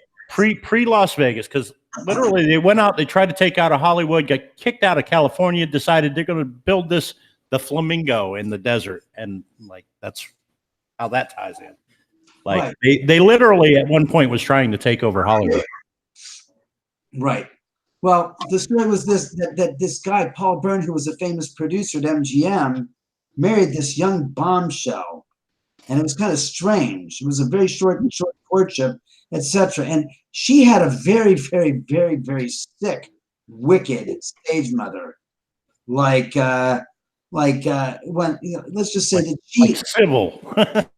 Like, Like, no more wire coat hangers kind of thing, you know? Yeah, like basically she ran the show. And it was pretty meticulously done. The mom was basically scavenging off the daughter and, you know, making sure the daughter got what she wanted. And so she ended up marrying this guy, Paul Byrne. And somewhere along the lines, within, I think, a couple of months of their marriage, he ends up dead in the house up the street on 9380 or 9350 Easton Drive. And the circumstances are not pretty. And what I mean by that is the police are not the first to be notified of his quote unquote death. Mhm. MGM detectives, the studio detectives, the head of the studio police and 8 detectives there at MGM were the first people on the scene that weren't there. Now, wasn't she one of the ones that was at the party where Superman, the original Superman, supposedly committed suicide? No. No? She was dead by that. That's George Reeves, and that's 1956 or 59. But that she was dead by 1932, I think. Wait, the first Superman's name was George What? Reeves? George Reeves, yes. And then the second Christopher Superman Reeve. was Christopher Reeves? No, Christopher Reeve. He wasn't What a Reeve. coincidence, though. Very close. Yeah, when you think of George Reeves and Christopher Reeve, what the hell are the odds of that in the world? And George Reeves supposedly committed suicide, but the evidence points to something nefarious. Yeah, his mall wife, you know, was the one that killed him. Yeah, again, because with Paul Byrne, they came from the studio and cleaned the place up and left a note that said it was a suicide, and then the police. I knew there was some connection there between that. You just cleared it up. Yeah, but that's not. You haven't got to the connection to Sharon. There's a 6 degrees connection to Sharon Tate. So Sebring, fast forward 30 years to 1966. Jay's living in the house, and Sharon ends up is engaged to Jay. So it's 67, say, and 66, 67. Jay's working late because he's the hairstylist to the stars, working on different movies and TV shows. And Sharon wakes up in the middle of the night all alone, or so she thinks, and she sees the apparition of this man, this naked man, walking from the bathroom to the desk, and he's rifling through the papers on the desk, and he actually turns and he beams a look at Sharon. Sharon freaks the hell out. He goes back to looking through the papers on the desk, like he doesn't care. He sees that she's there, but that's of no interest to him. His focus is trying to find something there. She gets up out of bed, walks around out the door of the bedroom, walks down the hall to the top of the stairs, where she's at the top of the stairs, looking down at the bottom of the stairs, and the bottom of the stairs, at the bottom railing where there's a scroll type of the banister scrolls around. She sees at the bottom there an apparition of a blonde-haired woman who is tied hands to the gosh darn banister, and she has cut her throat slit from ear to ear.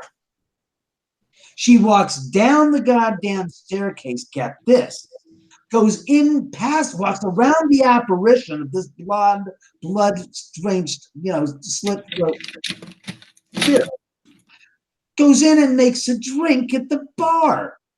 While she's having this drink, trying to calm her nerves, after seeing not one, but 2 apparitions, she begins to pick away at the gosh darn fucking, what is it called, the wallpaper.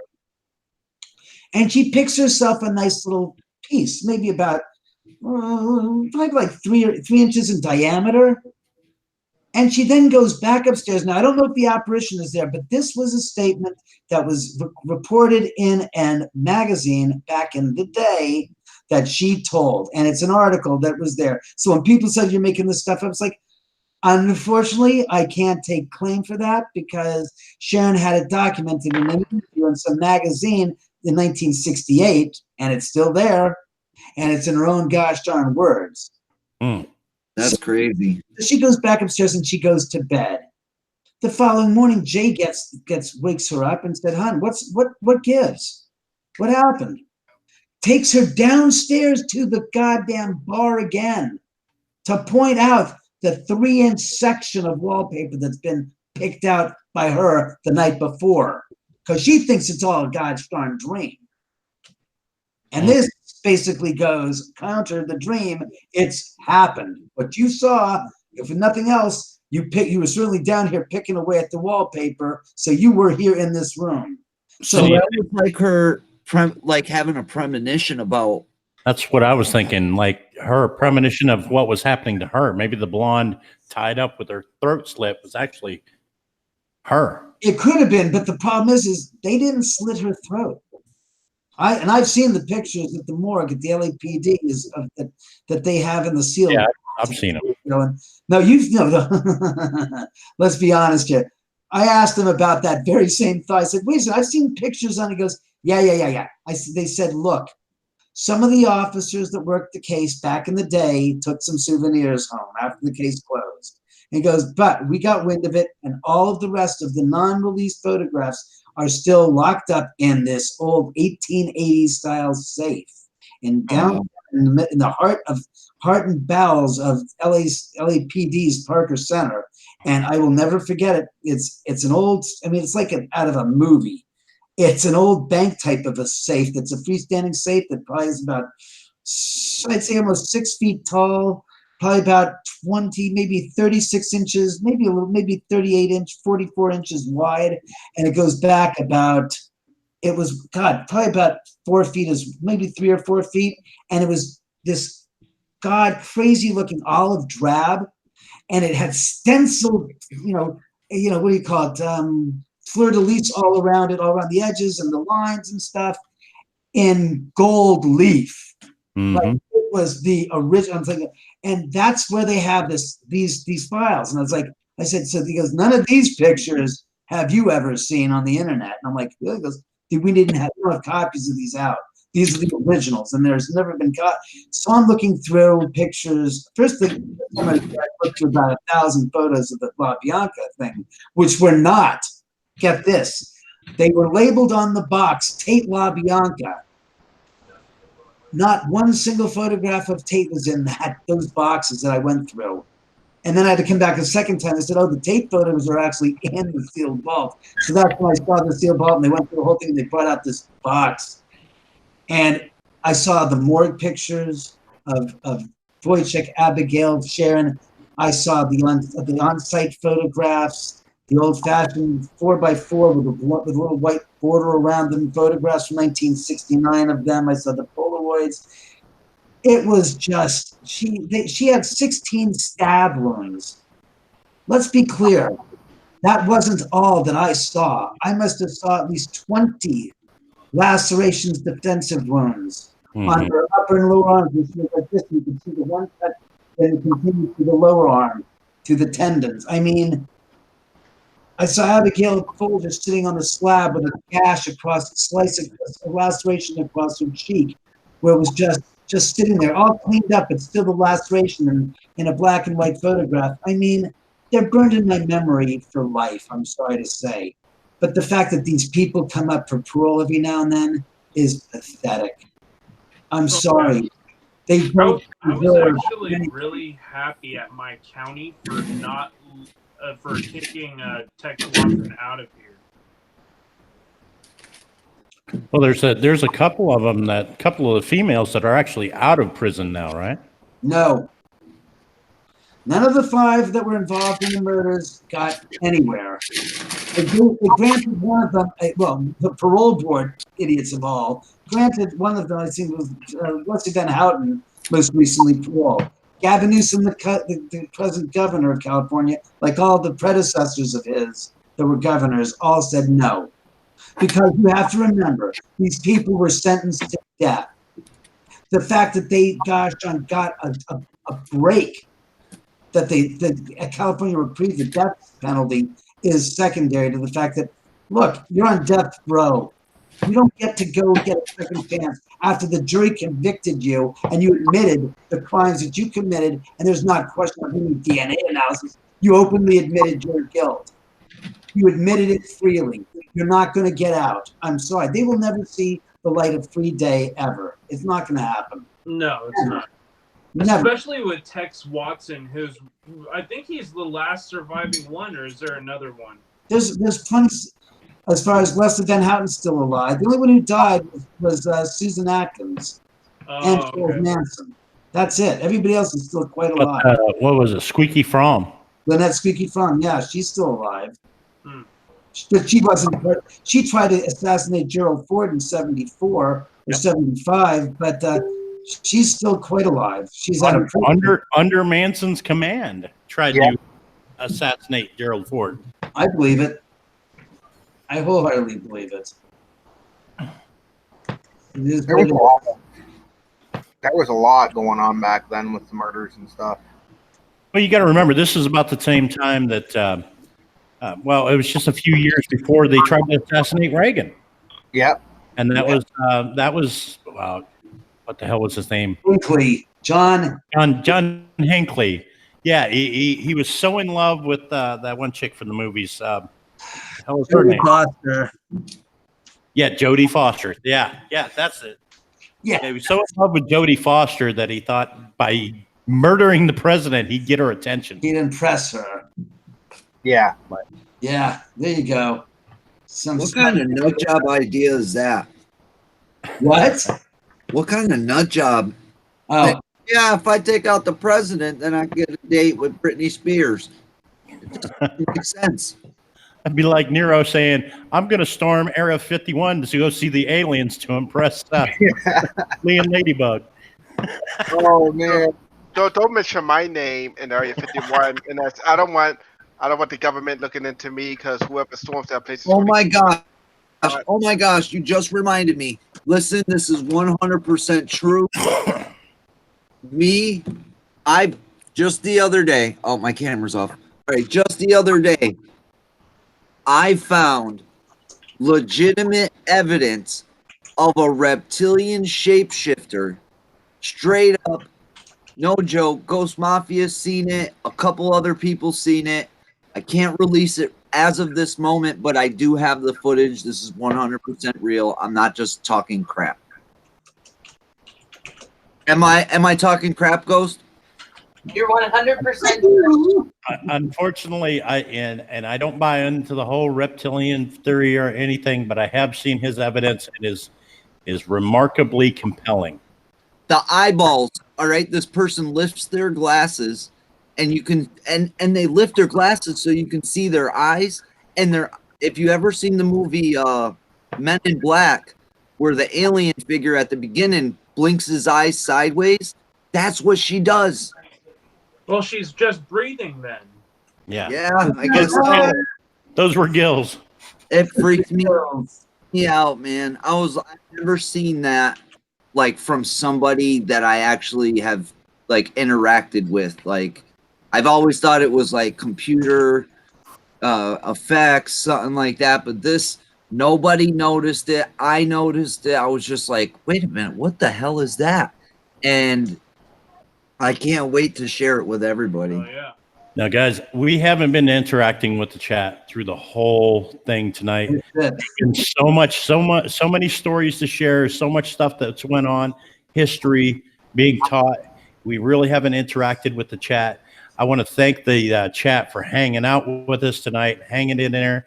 And if the chat has any questions for anybody up here on the panel, please put them in there now. Oh, Lord. And guys, if you don't know somebody up here on the panel, go over to their channel and check them out. Hit that bar, ding that bell, drop a like on one of their videos, and leave them a comment.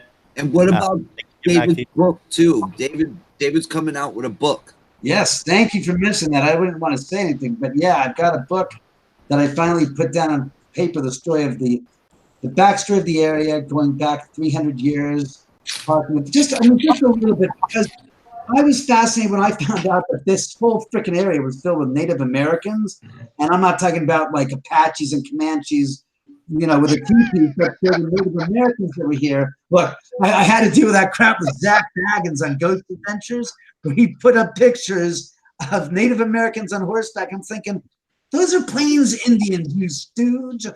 Not every Indian had a teepee and had a headdress, you know, and rode on horseback on a pony and went, and attacked the gosh darn settlers. You know, that's where we kind of like look at this and go, what the hell's with you, man? You're making a show. You're making clowns out of yourself because you don't understand the history.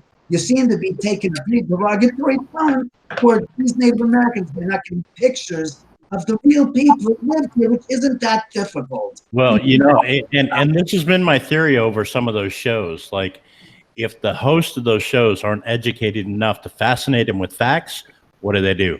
Baffle them with bullshit. Exactly. Yeah. Bingo, bingo, bingo. Exactly. And I'm seeing these pictures and going, the Native Americans here and the tribe that was here was called the Tonga tribe. He calls it the Tonga tribe. Why? Because Dodo Baggins knows Tonga and knows that it's a Polynesian culture and an island group in out in gosh darn near Australia. So he has to come up with it's the Tonga tribe. I know that name. And I'm like, dumbass, it's Tonga. Did you do any research? Oh, I'm sorry. That's not part of the reality of your show. It's all just what Zach brings up and puts out there. People believe is the almighty truth. And I said, he goes, the house is built on native ceremonial burial grounds. That's a no-no. It's like, no, what's a no-no is lying with 4 freaking tongue up your ass, Baggins. There's no freaking proof of a native ceremonial burial ground on the freaking side of a mountain. And certainly, I told you that Lisa Williams said that one guy died and his remains were left on the side of the hill and the earth was covering it just naturally from the mudslides and from dirt, coming down from the wind and stuff. His remains got buried and interred in the earth. But one guy on an accidental death, that like the people who died hiking up to Mount Everest, was that also a burial ground there, Zach? Were those hikers who were trying to ascend or descend from the top of Mount Everest? Were they also buried? Were they also in a burial ground there, Zach? It's like, no, they died on the spot where they were buried, and they died and were recovered by the snow. And that's what happened with this one guy. So I decided to write this book because of all the crap storm that came out 6 years ago or 5 years ago after he put me on the show. And I have people to this day saying, aren't you afraid of the Native Americans? You shouldn't build your house on a cemetery. It's like, and even here's the worst part. I had Scott Michaels here of Dearly Departed Tours. Pretty smart guy. I mean, I love him to death. I've known him for about a dozen years now. And he was on the show with Bridget Marquardt, the girls next door who's now the Coast Magnet. And we were doing her podcast with the house. And Scott started telling me shit. What you said, the whole Benedict Canyon was full of burial grounds up here. I'm going, holy fuck. What are you, stoned or stupid? What are you doing? Watching coffee? I'm like, what are you talking about? He goes, oh, I'm going, Scott. I don't know. Well, Zach said it. I said, gee. And he's got a degree in stupidity, but nothing from a college or university. Says he's got a brain. I mean, crap, if I wanted that kind of intelligence, I'd go fucking talk to the scarecrow from the goddamn Wizard of Oz, okay? I mean, I could write that book to say Zach Bagans in one single sentence. Not everybody buys your bullshit, Zach. That'd be the whole book right there. Yeah. I mean, I was about to because he wrote in his book, I Am Haunted, which kind of like spurred me to get my own ass up and write the book and straighten the bullshit out and put the truth out to people so they know what's going on, not from my ghost story, not from Paranormal Witness, not from Haunted History, not from Ghost Adventures, not from Aftershocks, and not from Ghost Hunters. Because the freaking truth is, people watch these shows not as entertainment, but as Bible lore. That it's almost become to the point where what I see, I believe in the box of TV. It's real. It's like the stories. What they do for TV is, and I've seen this in my own case, they've taken the stories and in some way, shape, or form have compressed them in either a time fashion where I think it was my ghost story. They took incidents that took place over the course of the first 3 years I lived here and made it seem like it took place over the course of 3 weeks. It wasn't accurate, but the stories were true, but the portrayal was inaccurate to lead you to believe that I met Jeff Mandel within the first week of moving in here, where in fact, I didn't meet Jeff Mandel until 3 years after I moved in here.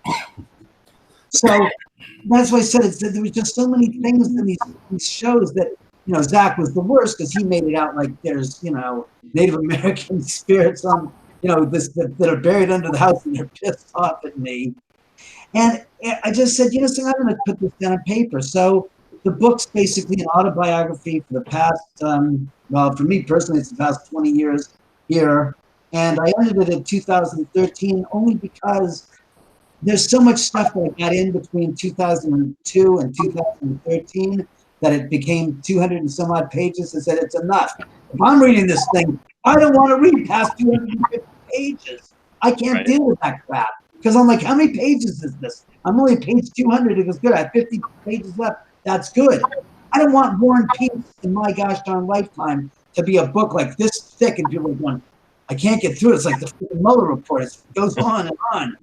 So I decided to make a second volume. If the first book does well and people say, hey, we want to hear what's going on the past 5 or 6 years, I'll put it out there.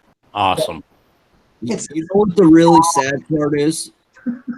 What? No, this ain't a joke. All right.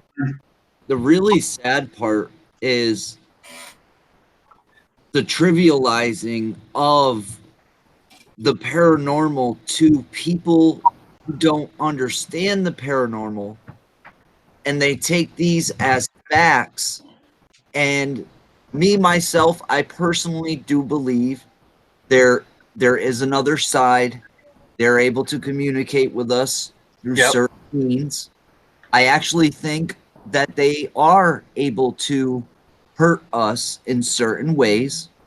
And so this making it a game is almost, it's evil. Because when I first started doing this, I went into it with a mindset of, it looks like a game, let me play. And I really hurt doing that. And that's what this is putting out there. It's putting out there a message of, this is like, it's make-believe. But I'll tell you what, I've been hospitalized 5 or 6 times. They can't explain why I was hospitalized.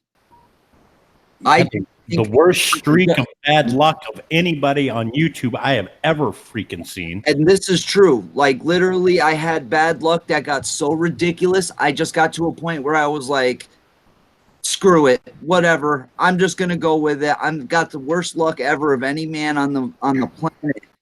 And I really think that it's dangerous that some of these shows are making it a child's game, and then setting people up to get hurt in many different ways. I think it's an evil double standard and an evil trick to get people caught up into, you know what, on some ends you might think that somebody like that is working for the devil.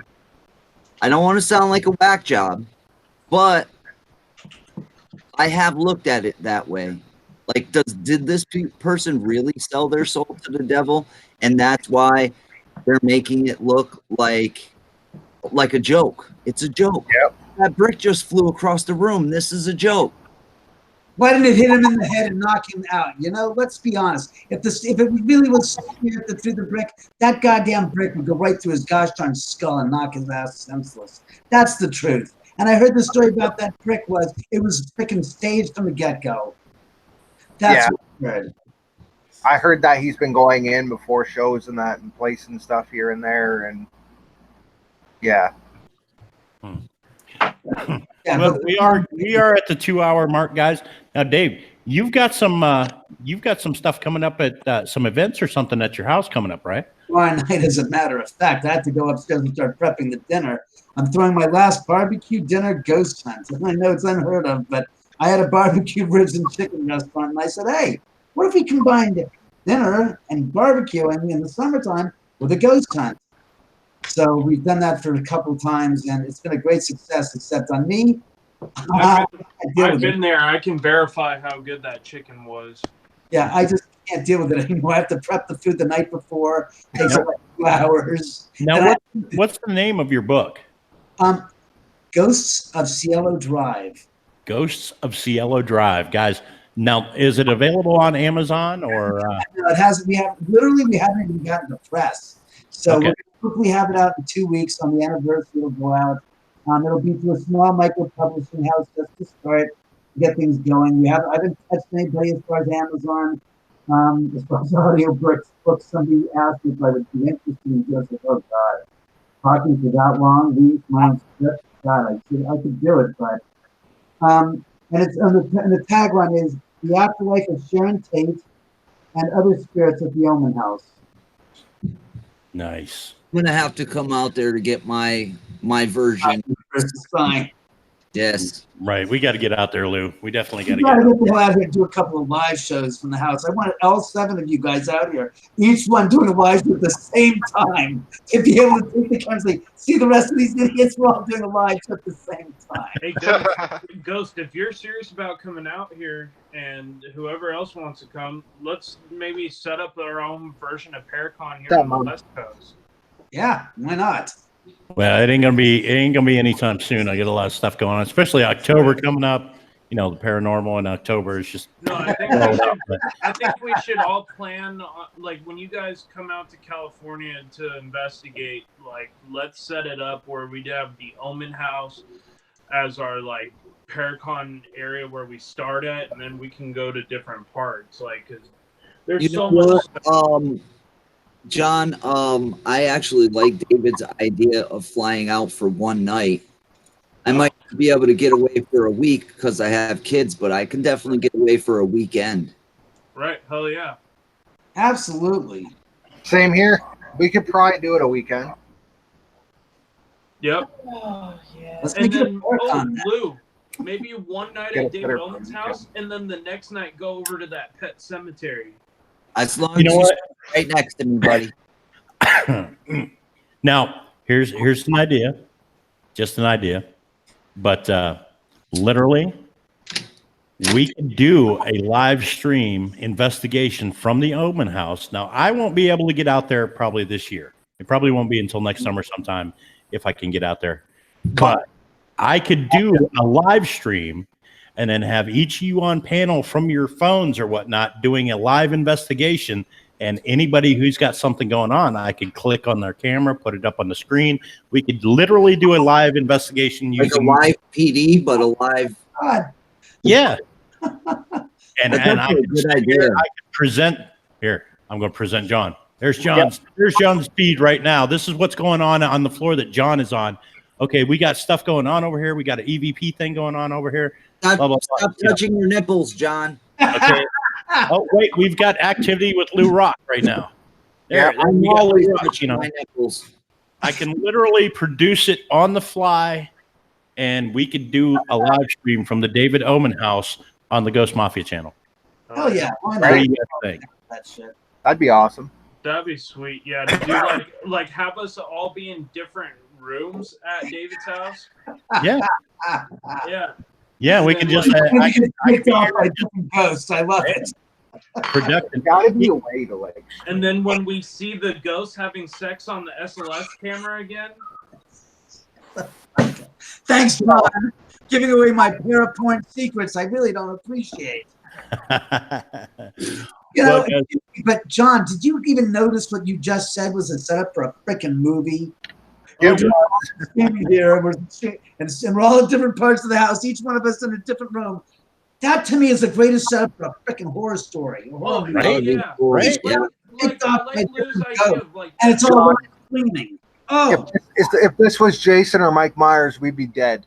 yes. oh, I'm sorry. Oh, God. This is the Halloween movie where who was it? Buster Rhymes was in it, and they was producing the webcast movie, and they was literally doing all that. It's already been done. It's already a movie. Don't steal the dream, Ghost Mafia. field it has, and not under these circumstances. Each one of you guys is across the country. I assemble you here to fly out, and I send you tickets to the story in the movie to come out here to visit, to go to do a live streaming, and each one of you is going to a different room. Buster Rhymes didn't do shit like that. No, On it. And not getting these guys from different parts of the country, because what you're setting it up for is these are real personalities across the country. You're basically hitting up all the demographics to all points across the country, and you go one step further. You get a guy from Japan, you get a guy from the UK, you get a guy from France, I mean a guy or a girl, and what you do is you get these 10 people here in the house, and they're all in different parts of the house, and each one of them has their own setup that are dealing with a ghost, and it's all being live streamed. House on Haunted Hill. Genius. That is actually really good. We got a great idea when we do it. I'll be waiting for my ticket. I'm going to go ahead and wrap this up. Megan's blog is asking who all's on the panel, so I'm going to do the introduction. Well, to recap to who all's on the panel, we got Anarchy Jack, Colorado Explorers, Brian's Paranormal, David Omen from the Omen House and the Omen House and the book and the book and like. Don't push that television.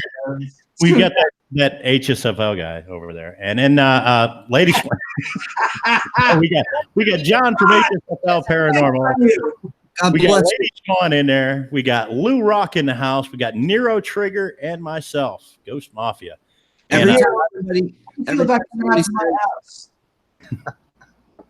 Every time somebody says HSFL, I sneeze. Because then I assume there's a disease connected to it. Yeah.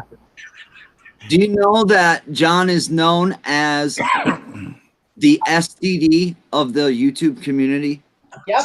That's John HSFL STD. Do you guys really want me to change my name or something? Love you, John. Yes, YouTube's bad secret. I don't know. What happened to Kelsey Davies? Anybody ever hear from her? I heard Joe's dating her. Whoa, what? Whoa. You're dating her? Good for you. No. What? What are you talking about, Lou? All right, guys. I'm going to cut this off here. Hang out for the after call, guys. But I do want to give a couple shout outs out there in the chat. One big one to the Sharpshooter, the Mod God, for dropping all those links in there tonight. Shout out to Megan's Vlog, Red Kryptonite, Colleen Paranormal. Who else we have in here? You know what? I'm going to just pull up the cheat sheet and do it like this. Bam. Boomer Rock is still in there. Colleen's Paranormal, Honey Bubs, a.k.a. Jenna, JoJo Walker, Unplugged, Lady Swan, Megan's Vlog, Outdoors and Nature Kathy, Red Kryptonite, Sandra Branchard, Sherry V, Toxic is out there, and a.k.a. the Mod God, the Sharpshooter himself, dropping all those links for us all evening. Thank you, Mod God. You are awesome. And big shout out to Lou Rock for coming up here tonight, being a guest, HSFL, Lady Swan, David Omen, Anarchy Jack, Colorado Explorers, and Nero Trigger. Been great having you guys on. And David's dropping his hold on, he put it in the wrong chat, but we can throw that out there. It is, go check out David Omen at www. Wait a minute. It went off. I don't see anybody saying shit here. There's nothing in this chat room. His website is House at the End of the Drive. That's the movie. Newman House. The movie. It's told the movie parts. It's www.theomenhouse.com. Right, for tickets, and then House at the End of the Drive.com. Check that out. He is having a barbecue and ghost hunt tomorrow night. So if you guys are in the area, definitely check that out. I don't know what ticket prices there are, but you can probably find that out. $90. Food all for the rest of the night and drinks. Nice. That and is great food, baby. I give you food like you've never had before. That's a bargain, man. Hell. That sounded so dirty. It did. Did he just say $20 is $20? That's dirty in real life. I really want to meet you. The food's excellent, let me tell you. We will just give it time. Give it time. Did you just get David Omen to say $20 is $20? $20 is yeah. I'm not gay, but $20 is $20. Guys, if you aren't subscribed to any of these fine people up here on the panel, make sure you get over their channels, hit that bar, ding that bell, drop a like on one of their videos, and leave them a comment so they can get back to you. And we'll catch you back here next week on E.V.P.'s Every Voice Paranormal Stories with Ghost Mafia and Brian's Paranormal. Next week, it'll be on Brian's channel. And I don't know what we're doing yet, but we'll figure it out between now and then. We always do, man. All right, guys. Maybe the Illuminati bomb.